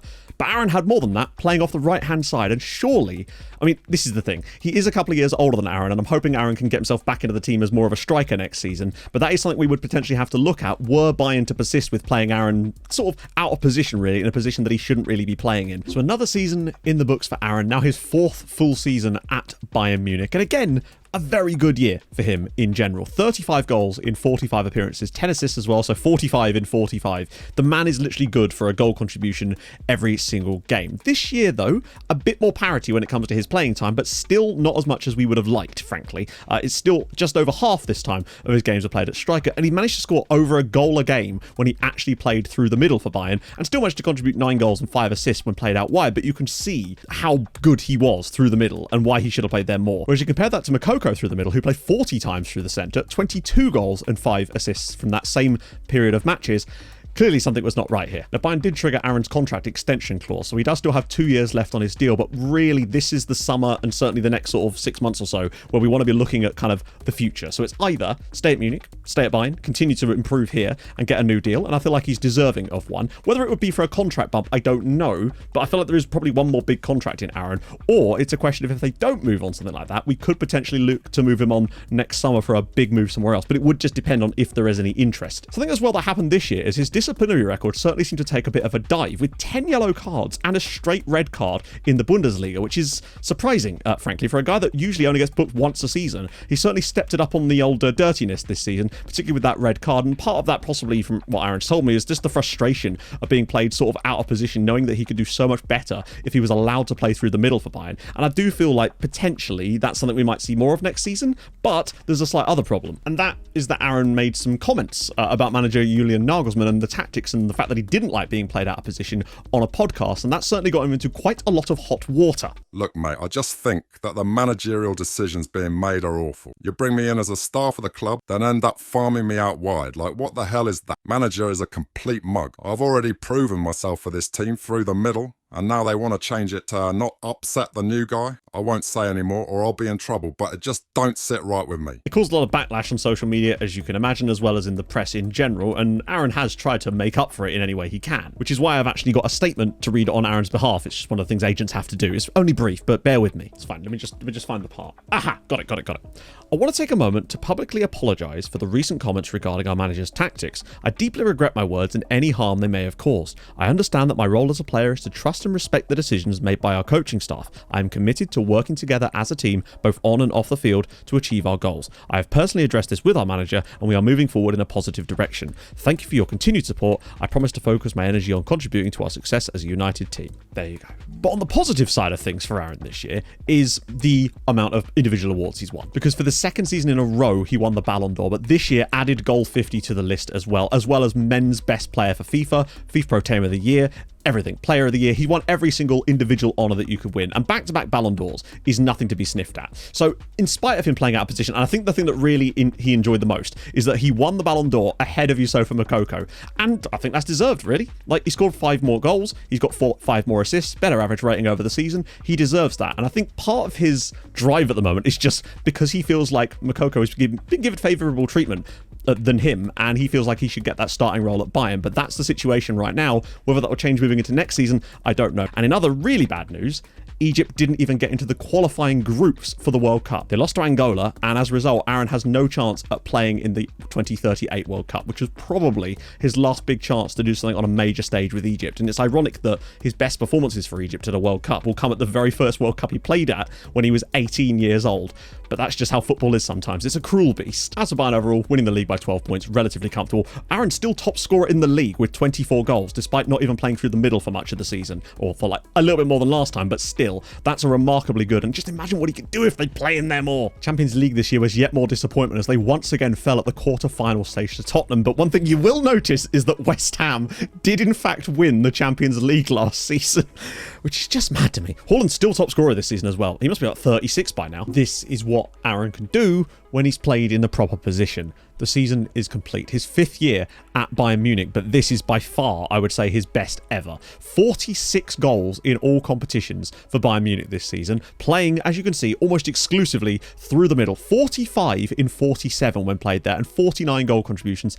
Did still play off the right a couple of times, but an early injury in the season to Yusufa Moukoko put him on the back foot, and Aaron never looked back once he got that spot back in the team, and he seems to have got his head down a little bit. As you can see, the yellow cards have drastically reduced this year, so he's had no troubles there whatsoever, and 46 in all competitions, 51 goal contributions over that period as well. He was just relentless this year. He was the top scorer as Bayern only won the league actually in the end by 3 points, but he did bang another 26 league goals, just taking his tally into the stratosphere. And this is the big but. It's the Champions League. 17 goals in 14 appearances in the Champions League for him this season is a truly insane amount of goals for him to have scored, particularly as Bayern are in the final. Aaron has an opportunity here against Real Madrid with Bayern Munich to win a Champions League, and that would be an enormous achievement. Remarkably, he's not the top scorer in the Champions League this season, as Endrick for Real Madrid has 19 goals, and barring an absolute miracle for Aaron scoring a hat-trick or something in the final, it seems unlikely that he's going to be top scorer this season, but even so, what a season he's had. But that does bring us to one sort of elephant in the room, and that is the contract situation. There's been no talk between us and Bayern. They have not come to us. We pushed them a little bit, and it just seems to be going nowhere. At the moment, they are still refusing to offer a new deal for Aaron. Now, it's surprising, really, because usually when you're at a big club like that, you can usually expect to see a contract extension every sort of year or so. And at the moment, nothing forthcoming. They triggered the extension option, so he will be there for this season.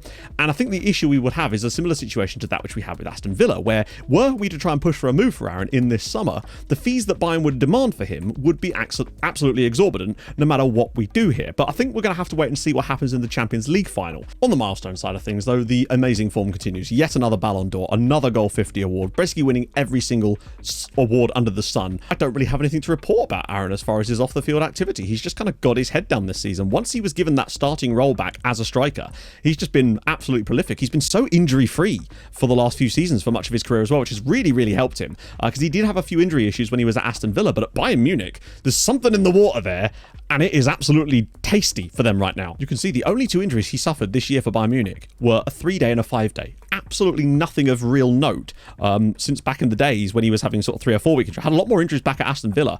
They are clearly doing something right with their training at Bayern Munich. There was also AFCON last summer, which I actually completely forgot to mention. Egypt, unfortunately, once again knocked out in the second round this time. But Aaron did score yet another 6 goals for the Egyptian national team, and he is closing in on 100. Well, they only went and did it. 4-1 win in the Champions League final. Aaron scoring 2 absolutely massive goals to fire Bayern into a 4-0 lead at half-time in this one. And if it wasn't for that Endrick goal in the 80th minute, he possibly could have been joint top scorer in the Champions League. 19 goals in a Champions League season is fantastic. Only matched, of course, by Endrick with 20. What a time for it to be, particularly as player of the match in a Champions League final as well. That's fantastic. Even if things were to go downhill from here, he has got the crowning achievement that he really, really wanted. All those league titles at Bayern are brilliant, but winning a Champions League is crucial, particularly as we've had word that there is potentially something quite sinister coming down the pipeline through some media reports that we've heard. We haven't really know the full details yet. We'll update you more on that when I know more and when, of course, we know more about the situation, but it relates to some stuff going on in some Spanish and Italian clubs that could potentially affect Aaron. Well, we got what we wanted. We were able to negotiate a new contract for Aaron at Bayern Munich. It technically is actually only a 1-year extension from what his current contract is, but it does add another £50,000 a week, and obviously comes with new bonuses attached. Most importantly, his appearance fee and his goal bonus have been bumped through the roof on top of that as well. He's got landmark goal bonuses on top, which he will no doubt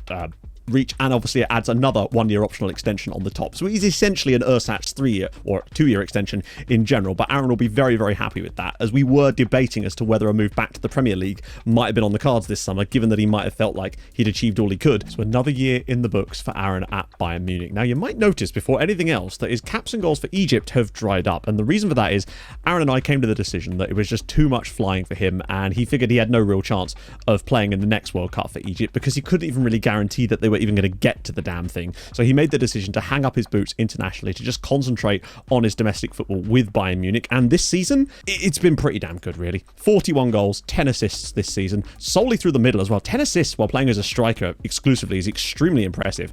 So 51 goal contributions this season in 47 overall. He's already got over 150 league goals for Bayern in just 6 seasons at the club, which is a crazy amount. And he's closing in on 350 goals in the league in his entire career.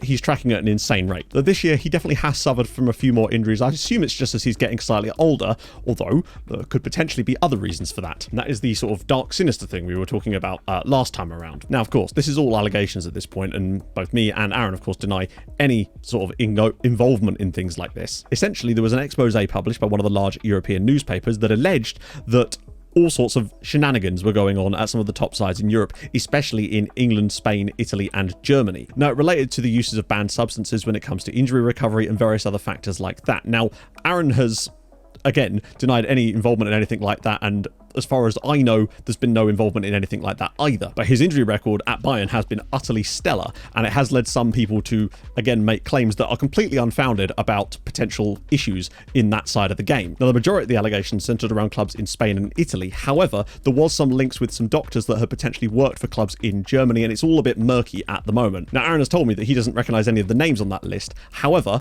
it hasn't helped that this season he has suffered from a few injuries after those doctors were no longer involved in the league. That was, of course, prior to this either way. I think they knew that was coming down the pipeline. It has sort of put a dark shadow on certain aspects of things, but that hasn't let Aaron stop having a fantastic season yet again, even though, he's still only 32. His CA has dropped a little bit now down to 186 as he is starting to hit that kind of point where it would naturally happen, but he's still the best striker at the club by a considerable margin. But on the milestones, you can see yet again Ballon d'Or, goal 50, all the usual suspects. It's also worth noting that Real Madrid have a player called Owen Whittle, who's Italian, came through at Cesena. He's from Long Island. Of course he's from Long Island. An Italian player from Long Island playing for Real Madrid. His accent must be spectacular. Just going past people being like, I'm walking here. Obviously, that's not Long Island, but still, it's the closest you're going to get from me. Just loving the idea of a guy playing for Real Madrid who's from New Jersey. It's the next Giuseppe Rossi. But the reason we're back a tad earlier this time, you can see that he's got 24 in 31 in the league, and that is for a reason. And that reason is that, well, Bayern, they didn't win the league.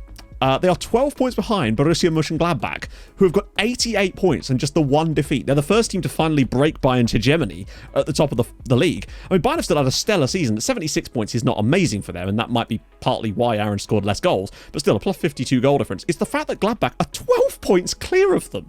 Just comes out of nowhere. Unfortunately, they couldn't even win in that game, but Walker did manage to bang one more goal through as Gladbach take the title with 89 points in the end. Walker, second highest scorer in the league. Notably, no top scorers in here at all for Gladbach. That natural fitness of 13 might be the sort of thing that might make him retire slightly earlier than another player, where he may, instead of going to like 36, might be looking at 34 potentially as a retirement date. But we'll have to see how fast his physicals drop off, because the fact is, his physicals are still looking spectacular. And so we return. Another season at Bayern is under his belt. However, this one has been a bit of a mismatch in many ways. Now, one thing that is worth noting is he has actually signed a new contract at Bayern, which does take him through to 2041 with a one-year optional extension for Bayern as well. So it might look like he has a year left, but Bayern do have an option which they can trigger. Now, he's 33 years old, so his contract would actually expire at the age of 35. And now you'll notice as well that he is injured, and that's been the story of this season. Because on the pitch, he's actually done very well again. 28 appearances, 29 goal contributions. He's still keeping up that one contribution per game type of record, but it's been truncated this year through injuries. As you can see, only 16 league appearances, a few less in the Champions League as well, and he is currently injured too. And you can see that in some ways, some of his physical attributes are starting to wane, but still, 17 pace and 15 acceleration at 33 is still very, very impressive. But the biggest hit for him this year, you can see there's been a lot more sort of 2-week, 4-week, and more importantly, that hip injury that he suffered in October has been catastrophic to his season, missing 3 months of the year due to that. And on the topic of injuries, there's been a secondary investigation carried out by the newspapers, and they have had to issue some retractions, one of which was to clubs in Germany who apparently have no real connection to anything that. So Aaron's just pleased to have his name cleared, frankly, because it was putting a bit of a cloud over things, especially with him then encountering a lot of injuries the moment those doctors were no longer involved. It's coincidental and a little bit irksome, but it's one of those things you have to deal with as a professional footballer. Personal milestones on the year is a little bit less. Although that being said, he was still 2039 men's best player runner-up, which is really saying something considering the amount of game time he missed towards the end of the season. As it happens, his Bayern side have actually regained the title as Gladbach went from nowhere to winning it very comfortably to this year being 20 points off the top and not even, well, probably qualifying for Europe. What a weird turn of events that was. But they back on top. The thing is, though, he's had less best football this year as well, and I think this is why I'm starting to believe that his time at Bayern might be coming to an end, because Lawrence Appiah has now signed for Bayern from FC Köln, and you can see, £87 million signing. He kind of does a lot of the things that Aaron can do, and he's younger, and he's, got a lot of games for Bayern this season, and I suspect that he will be further down the pecking order next year. So another season in the books, and this one has gone, it's been a bit of both for Aaron this year. A lot more appearances, but a lot more off the bench, really, has been the sort of story of his season. 20 goals in all competitions, which again is definitely a downward spiral there, and 9 assists to go with it. You can see that he's also been playing off the right again quite a lot this year. Now, he actually started the season extremely strongly with 5 in his first 3 league games for Bayern, playing straight through the middle, doing what he does. This was due to an injury to Lawrence Appiah, who was the main striker, and when Appiah came back in, Aaron was farmed out wide again quite a lot, and often ended up playing off the bench sometimes as well when he did get to play through the middle. The biggest story of the season is actually this, and that is that remarkably, he won 2040 FIFA Men's Best Player, which is crazy that he was able to actually come back after dropping off. He'd won it 4 years in a row, dropped off, and we thought, okay, that's fine. He was runner-up, but then won it back again, finishing ahead of João Matondo. Obviously, Bayern haven't offered a new contract. I suspect they won't, and we're not really pushing for one. So I think we might actually potentially put in for a transfer request this summer. Once he ticks over to having 1 year left on his contract, Bayern might be more amiable to a move potentially back to the Premier League. But he does have a reason to go back to England anyway this summer, as his mother is getting married. Actually, for the first time, as she was never actually married to Aaron's dad. So it's just nice that she's been able to finally find someone there, and he's obviously going to be giving her away at the wedding too. I think Eva's going to be a bridesmaid, and the kids will be involved as well. It's kind of mad to think that his oldest child now, Abel, is now 12 years old. Can't believe I actually forgot to show you this. This was part of the problem with what happened when Aaron wasn't playing as much, and then Appiah couldn't seem to stay fit a lot of the time too, and it was just a bit of a mishmatch at Bayern. Ended up losing the league by 14 points to Gladbach again, who won the league at a canter, then dropped all the way down to 7th, and now they've gone and won the league at a canter again. But it's also worth noting that that was enough to get Julian Nagelsmann sacked, and the favourite to take over him is actually Wayne Rooney, of all people. So Aaron has now requested to leave Bayern Munich this summer. We're not sure what the managerial situation is going to be, but we think they can come to a reasonable agreement, and Bayern do actually, unlike Villa, seem amiable to the idea of him leaving this summer. It looks like a fee of around £30 million might be required, but that could drop potentially. But we'll have to see where the interest lies and whether there are any clubs that are actually interested in him. Bayern just offered me the job. I'm an agent, Oliver. Sir, you are so far barking up the wrong tree, it's absolutely outrageous. In an even wilder turn of events, Bayern Munich didn't appoint Wayne Rooney. They've appointed Vinicius Jr. as their new manager. FM in the future is just fun, isn't it? What's Vinny been up to? So he was Palmeiras manager after his career at Real Madrid, then to Benfica, and now to Bayern Munich. I mean, hey, bro's very good. So the first piece of interest has actually been expressed in Aaron, and that is by Everton of the Premier League. So this would be interesting. It would still cost them quite a lot of money. Bayern's still looking for around about 30 million. Well, I hope they might drop that slightly, but if Everton are willing to pay, Aaron would be willing to move, particularly as Everton are no mugs in this save whatsoever. They've had second place finishes in the Premier League in this save, albeit that was a little while ago, but last season they were still 3rd in the Premier League and will be playing in the Champions League. Well, there we have it. Everton have placed a £31.5 million bid for Aaron to Bayern. They're the only club that are currently interested. He's probably going to play even less at Bayern this season than he probably would at Everton, and it is an opportunity for him to come back to England, and they are currently the only interested party. Now, obviously, if we were to wait till later in the window, maybe something could materialise, but it is a question of, do you want to risk losing out on the one potential move that you could make on the hope that someone comes in later in the window? Well, my friends, it has happened. Aaron Walker is an Everton player. At 34 years old, he signs for Everton, £190,000 a week, so a slight drop wages from that which he was on at Bayern Munich, but it does give him a little bit more security. It's only a 1 year deal, but it's a 1+1, so there is an optional extension on the end of it should he do well enough for them. So we'll have to see. I mean, frankly, we could be looking at a move next summer if the move doesn't work out and he doesn't play enough for Everton. He's commuting at the moment from his house that he lives in Birmingham, which is quite a long way, but at the moment he doesn't fancy spending any more money on property at this stage of his career, considering he doesn't believe he's going to be in Liverpool particularly long, so he's more than happy to do the commute, even though it will be away from Eva and the kids. Well, it's actually taken quite a while, but Aaron finally has his first goal as a Toffee, a 63rd minute goal to sort of wrap up the game against Manchester United in the league. But what I will say, and he's not particularly pleased about this, is the fact that this was off the bench, and so far, over 10 games into this season, he has not started a single match for Everton, and considering they'd promised him a regular starter status, he doesn't seem to be really getting that right now, and it is something we may have to look at if things don't improve in January. So a full season in the books for Aaron at Everton, and it's not been great. We did look briefly in January at some things, but the fact is, because Everton triggered that contract bump, it meant that a move there. The prices they were looking at were still going to be £25 million, and it was very unlikely that someone was going to pay that. But I think we are probably going to look for another move this summer based off this year, because as a regular starter, which was his original contract agreement, now he's been put down to an impact sub here, which isn't ideal, but 6 starts across the entire season is not what you're expecting out of that. And the fact that he still managed to score 7 Premier League goals, despite only starting 4 matches, he played in every single Premier League game for Everton this season, mostly off the bench in like the 80th minute though. It shows that he's got the quality to create that kind of XG as well over that period. It shows that there's a hell of a player here, and Everton have just kind of misused him a little bit this season, and that was one of the things I kind of warned Aaron about before signing the contract, but that's how it goes. But his goals definitely have helped Everton this season, as well. What a title race it was. Literally 6 points separating the winners, Aston Villa, his former side, and 5th place West Ham United. So what a top 5 that is. It's kind of mad actually that that's the top 5 in the end. And I feel like his goals, those 7 goals that he did score, definitely will have helped Everton get into that position. So the season has come to an end again for Aaron. He's actually been listed for transfer by Everton since January, but no one was particularly interested. And really interestingly, in March, he basically said that he felt like he might actually be willing to hang up his boots at this point, and it even said he announced his retirement.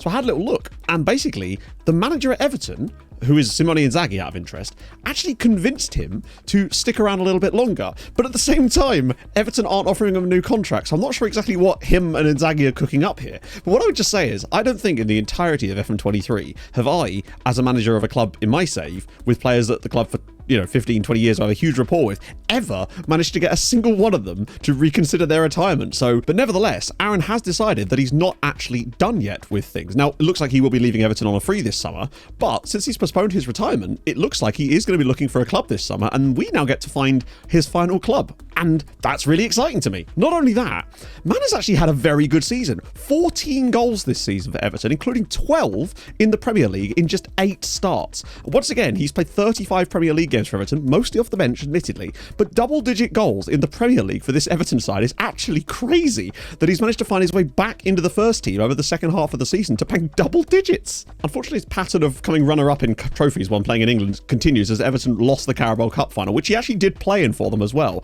I think he was actually, no, not quite 36 by that point, but still going strong. And I think it would be good for him to get that one more season, particularly as he's only 5 goals away from 400 league goals in his career. I don't know how many goals he's got in all comps. It's probably closer to 500, honestly. Man's just going to hold me hostage doing recording session after recording session. He'll be playing till he's 42 or something. Okay, so very, very, very, very weird turn of events. Atletico have now put in a contract offer for Aaron, which I just wasn't expecting. Forest are also interested, and it believes that, it says that he wants to probably go to Forest in the Premier League. What they do, bear in mind, Diego Simeone has now finally retired, and he was still manager of Atletico as well, so they're looking through a new coach too.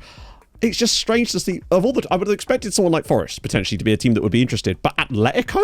Like, what? That's a crazy move if he was to actually move to Atletico. I can tell you now, before even seeing anything, that they've put a bid in of £86,000 a week for him to join them for a season. Strange. I don't know if Forest would be able to even match that. Well, if this just isn't batshit, I don't know what is. Aaron has made the decision to move to Atletico Madrid at 36 years old and go play in La Liga. It's a 1-year contract. We've also managed to finagle him an important player role here. If he's actually able to have an impact for Atletico this season, that would be crazy. Worst thing, slightly bad thing here, I don't have Spain turned on anymore because I just didn't foresee this being a possibility, and I was trying to speed up the sim in the last couple of seasons here. We'll have a little bit less information than we would normally do just come out of nowhere. The interest they've got, particularly at that kind of squad role. Imagine if he could actually score some goals in La Liga for Atletico at like 36 and 37. What I will say is Atletico are not really in the best shape in terms of their squad right now, and Aaron probably will get a good amount of game time this season in La Liga and in the Champions League. It's also worth noting he does have a 1-year optional extension at Atletico should they choose to trigger it, where he could actually do a second season here. This just gets stranger and stranger. So Aaron has now finished his first season in Spain with Atletico, and I think we've got to say it's been pretty much a rip-roaring success, quite frankly. That house that he and Eva bought in Spain all those years ago was coming in extremely handy for this. And maybe that's part of the reason why he was happy to end up moving to Atletico in the end. Playing top-flight football for a top side and still playing in the Champions League was not what I was expecting. But over the course of this season, he's made a nice amount of appearances, over 40 appearances in all competitions this season. It's hard to get a proper track on things, of course, with Spain not being switched on. But regardless, right? 11 goals, some penalties in there too, admittedly, but some assists in there as well. He's he's managed to contribute, and he now has hit the 400 goal mark in his career in the league alone. And the fact that he played in 8 Champions League matches and got 2 goals in that as well for Atletico this season is crazy. And the other thing that's worth noting is that there's been no hint that he's planning on retiring this summer. He does have that extra year on his contract with Atletico have triggered, so it looks like he will be going into another season, which will take him through to his 38 years old at Atletico. Now, you can see the physicals really have dropped off, but he's still keeping hold of a decent amount of that CA just because of his technicals and mentals are so strong, and it's really, really helped him, and he's had a great influence on some of the younger players at the club as well. He's learning Spanish. He's just having a fun old time, quite frankly, earning a really nice wage considering his age, and he's just extremely happy right now, and I'm very happy for him. So Aaron has now finished his 2nd season in Spain with Atletico, and he's played 38 games this season at 38, and I don't know how he's managing it. He's doing incredible things. 12 more goals, 8 assists this season for Atletico, played in further Champions League matches for them this year as they actually did better. 11 goals in La Liga this year. He's got 20 goals in La Liga in the 2 years that he's been there. He's actually got more goals for Atleti than he did for Everton in the 3 years that he was at Goodison Park, which is just crazy. And he's crouching on the amount of appearances too. And the weirdest thing, at no point have I seen anything that suggests that Aaron wants to retire right now. His contract is up with Atletico in the summer, but there's not even been a hint that he's thinking of retiring, and he might well be able to find himself another club because he clearly believes that he can still offer something to a team. Obviously, we only have their European form. They actually were in the Europa League this season, but they did reach the Europa League final, and, they lost 4-0 in the Europa League final, but the fact that they got there at all is crazy. He played in a European final at the age of 38. Very curious to see if he does decide to retire this summer, but at the moment, I feel like if he was going to, it would have already said that. Usually it's around about March that they make that decision, sometimes in May. But right now, he's looking like his contract will be up at Atleti, but he'll be looking for one last move. I say one last move. God knows how long he keeps going. Genuinely cannot believe I'm saying this. He's just signed a contract extension at Atletico. That's what? I was expecting him to go for free. And since he wasn't planning on retiring, we'd get him a move. I was actually looking at seeing if we could move him to Barnsley, see if he could go back to the club that he had such fun in when he was playing in, the Championship back in the day. But he's actually signed a contract extension at Atletico. And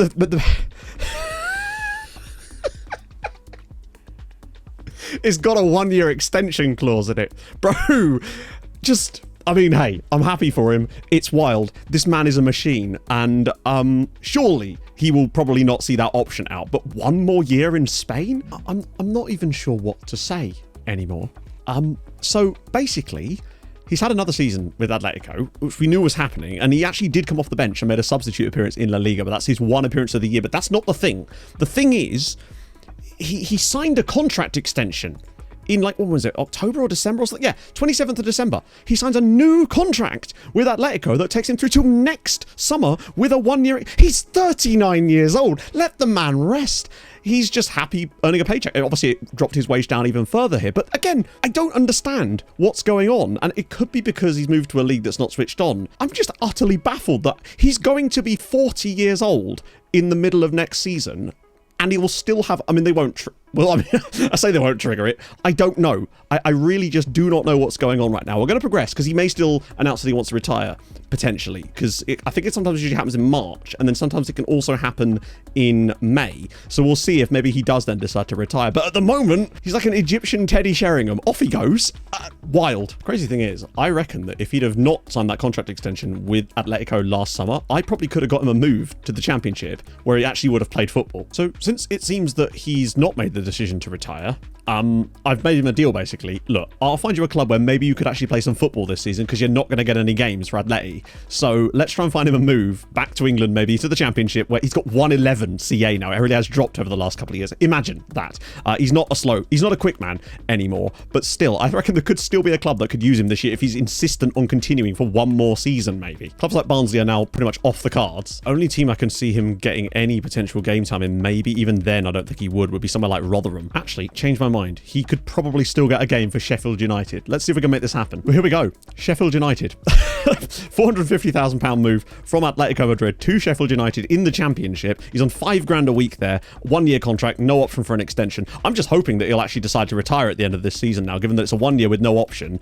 If he plays any games in the Championship this year, I'll be amazed, but I also think there's a chance that he will, given the fact that he's probably still the second best striker at the club. I do wonder if the game got messed up slightly when he was at Everton and Simone Inzaghi convinced him to stay, because he's not really looked like he wants to retire or said anything about it ever since then. My friends, he's finally decided to make the decision, but not before having an actual season. This is mad. So Aaron now has finally announced that he will be retiring from football at the end of this season at the age of 40. I just don't know. There is no way in a million years that with his original agent, he has gone to 40 years old. I wouldn't be surprised if he's done by like 35 in that one. He has had some longevity, my friends. And I do wonder if those lack of injuries that he had in the early part of his career, especially at Bayern, just kept him going and kept him in great shape. But his intensity for football is wild. And I should say that the reason I was so keen to make him move to a club, particularly in the Championship with Sheffield United, where I figured he might actually get some football, is because I was genuinely worried that if he stayed at Atletico, man would just keep signing new contracts and he'd be going till he was 55. And honestly, I'm going on holiday in a week and I don't have time for that, because I do suspect there's a glitch in here somewhere that when he got asked to reconsider his retirement when he was at Everton, then moving to Atletico to a league that wasn't switched on, something made it more difficult for him to then decide to retire, which is why I felt moving him back to a playable league would allow him to finally rest, and that is what he is now going to do. But not before having a season in the Championship where he still played over the course of the year 37 times once he was 40, over the course of his 40th season. In fact, it's more like his 24th season in professional football, which is crazy. 7 goals in the Championship for Sheffield United, only 4 of which, by the way, were penalties. He scored 3 open play goals in the Championship, one of which, I don't think he actually scored an open play goal once he turned 40, but he did score a couple of penalties, including Sheffield United's last goal of the season and his last ever goal, which was from the spot with an 89th minute penalty in the last match of the season, which they were already losing, but they gave the penalty to Aaron because he always takes pens anyway, and he scored with probably, honestly, his last touch of a ball in professional football was to score a goal, and it was the only goal, I believe, that he scored once he'd actually turned 40 years old. So that's just a huge honour for him to do that at all and to still actually contribute to their season. But you can see here that he is actually officially retiring on the 3rd of June. We've come back just slightly before that. So let's have a look at the milestones, really. I think we've just got to sum up Aaron's career in the best way that we can. Firstly, you can see 733 club appearances in the league for him, 422 goals in the league over his entire career. Now, we're going to try and find his overall numbers because it's surely got to be pushing 900 appearances. Let me just try and find this out. Okay, so I've just gone through his entire career and worked out all of his cup and continental appearances. He made 259 appearances across continental and cup tournaments in his career, bringing his grand total of domestic club appearances in his career to 989. He was 11 appearances domestically short of playing 1,000 club matches in his entire career. 11 more games though. If he'd have just played a bit more for Atletico in that one season, he could have done it. Nearly 1,000 appearances in the league. But let's not forget, he also has 124 Egypt caps. So he's got over 1,100 appearances as a footballer across his career. And my guess is close to 600 goals in his career because he's got 91 for Egypt. That would take him to 500. And he's definitely scored at least 100 in the cups over his career. Screw it, I'll work it out too. Yeah, man banged 163 goals in other competitions. So actually, yeah, he scored 676 goals in over 1,100 appearances in his career. Nearly 700 goals across his career, which is crazy. And that's amazing. I do wish FM had slightly better stat tracking so you could see that information a little bit easier rather than having to work it out in your head, since the data exists. Luckily, your boy can do a maths. I'm sure I've got it all wrong, but it is what it is. Oldest player to appear in a match in the EFL Cup. Oldest player to score in a match for Sheffield United there, and then it just kind of kept going at that point as well. Record for oldest player to appear in a match at 40 years and 16 days. I'm pretty certain he should have another record there, though, because he did score in a match on the final day of the season, and that was in May, so he'll be well over 40 at that point. So I think this just hasn't updated yet, because he definitely should have that to his name as well, as I just showed you when he'd scored the goal. So he's actually going to be breaking all those kind of records, and incredibly got into the Sheffield United seasonal best 11 despite being 40 years old. What a guy. Despite not actually playing 10 years at any of the clubs, there was a testimonial held at Bramall Lane for him, and players from all over the various clubs that he's played for came back to play in the game just because it is such an incredible experience to have gone that long and had the longevity. But now he wants to focus on Apex Treads, spend some time with Eva and the kids. Bear in mind, his son is now 18 years old. It's actually crazy. Dude's playing football himself, not at a particularly high level, but playing in non-league is still an incredibly impressive achievement. Most of us can't say we've done it, so there you go. But that then brings us to the big question. What did his original agent do? I have a simulation set up that I've already gone through, well, I haven't looked at it yet, for his original agent, which was started at the exact same point. It had all the leagues turned on. I didn't shuffle them around or anything like I have done in this one. It's just had the same set where it's all the English leagues, Spain, Germany, Italy, France, Portugal, all the other leagues turned on as well. Let's see how he did without us. And if I had to make a prediction, I reckon this development is not going to reach the same level that we got him to, because I think the loans is what's going to really screw him. I think that's where we've had the advantage, picking the best loans. But let's go find out. Well, there we go. I found him. Had to go back a few in order to actually find him, but here he is. 2043, retiring at the age of 36 from Al Ain over in the UAE. So for a second, I got briefly excited that he might have joined an Egyptian side, but that was not to be. Now, there's a few things actually I will note. More Egypt caps, 145 and 106 goals. So man did do more on the international level here, and I want to see if he actually won anything with Egypt. But you can see that, well, okay, so... He went to Aston Villa. Oh, come on. Of course he bloody did. Oh, that's amazing. He's actually gone to Villa here as well. All right, let's just jump straight to the history page and see what's going on here. How did they do that? I have no idea how Chelmsford were able to get a £4.1 million transfer fee. That seems to me like that was done in the very first summer. So we had him for an extra bit of time, and I wonder if maybe we tried to arrange a transfer immediately, that would have happened. But I'm still not sure about that, if I'm honest. But I mean, look at this. And Villa look like they've taken a very different trajectory as well. So he went to Aston Villa for 4.1 million, wildly. Then went on loan to Plymouth. But that looks like that was too early to be playing in the Championship at that stage. I feel like that was ahead of where we were. And he did score 13 goals that season for them. But you can see it wasn't particularly prolific. Then comes back to Villa and is mostly a substitute for a couple of seasons. Scores 1 goal in the Premier League for them there. Then finally gets some game time, but mostly off the bench. 3 goals there. Mostly off the bench again. How are they wasting this guy? 1 league start that season. 3 league starts. 1 league start. 25 league. He finally plays a full season for Aston Villa there. Gets 11 league goals, and that somehow gets him a £46.5 million move to Tottenham out of that. So that's the biggest move. They did get the biggest transfer fee, but look at these average ratings. And then during that first season at Spurs, did start 16 games in the league, but only 6 goals in that period. Next year was actually slightly better for him with 8 goals and 13 overall. Then 12 the next season overall after like 46 appearances. Like, look at the amount of goals he was banging in across the appearances in this. He's got 142 goals in his career in the league. Our guy has close to 500. Well, not close to 500. He's got over 400. And given how a lot of those were coming for Aston Villa, shows you that it isn't all just about the club. Yeah, and then Spurs was nothing happening there. And he wasn't even that old then. That's the thing. He's 36 now. So he would have been like late 20s when he moved to Al Ain for £13.5 million. And yes, he has picked things up a little bit, but he's playing in the UAE League. 21 goals there, sure, that's great. But the level of competition there is not going to be the same as it was playing in the Bundesliga and the Champions League. And I bet you he's not won any Champions Leagues in this save. That we can pretty much be sure of, I would guess. But I think this does just go to show how badly the AI can develop players. It's had the exact same potential in both. Obviously, it's the same save file. So it's kind of crazy how much they've squandered his potential. I'd love to see whether he actually got anywhere near his... I mean, he clearly didn't. I'd like to try and find his peak maybe around about here. Go back to that season and have a little look at what his CA was. Well, I'll have to try to remember to do that in a minute, because I bet you it's like mid-150s. All of these. Joined Chelmsford, youngest player, all that kind of jazz. Bought by Aston Villa under 21s for, hang on, for 2K. I assume there's like a compensation element of things with this, because he was on a youth contract potentially. And maybe because he signed that pro deal at Chelmsford on R1, that then got rid of the compensation element for Chelmsford. Did we screw Chelmsford over? Because I'm starting to think that we did. Because that's the only way that would work. And it must be the compensation money that's decided by the arbitration and whatnot. It has to be. First cap for Egypt, of course. Team of the week with Plymouth. First Egypt goal was against Tanzania at 19. African Young Footballer of the Year, which is nice to see. Good for him. Under 20s captain for Egypt there in 2027. He was under 20s captain. Fairly certain our guy was under 20s captain when he was like 17. Relegation with Aston Villa as well, which did not help him at all. Egypt best 11. Promoted with Aston Villa. Did win an FA Cup. So one thing he didn't do with us was he didn't win an FA Cup, but I'm guessing he's not won any championships in here either. Community Shield runners-up, Europa League runner-up. Man was just a runner-up for his life, wasn't he? Got 4th there. He won the AFC Champions League, I suppose. So it is a Champions League, but it's not the Champions League, is it? And no Ballon d'Ors, no nothing. Wow. For a guy with such high potential, this is what I mean. When you move too quickly, you don't get the development time. They keep them at the club and they just do not develop. And that's why those 3 loan moves that we made, I think, was what made his career, frankly. Being able to bang goals in for Colchester, Barnsley, and then Braga is what set him up to be a success at Villa. Just having that one move to Plymouth, where I think it was at too high of a level for him probably, was just not good enough. And then they just kept him around. They got huge money for him, but what kind of career is that really for a player that could have been so special? Not to mention he was retired 4 years sooner as well.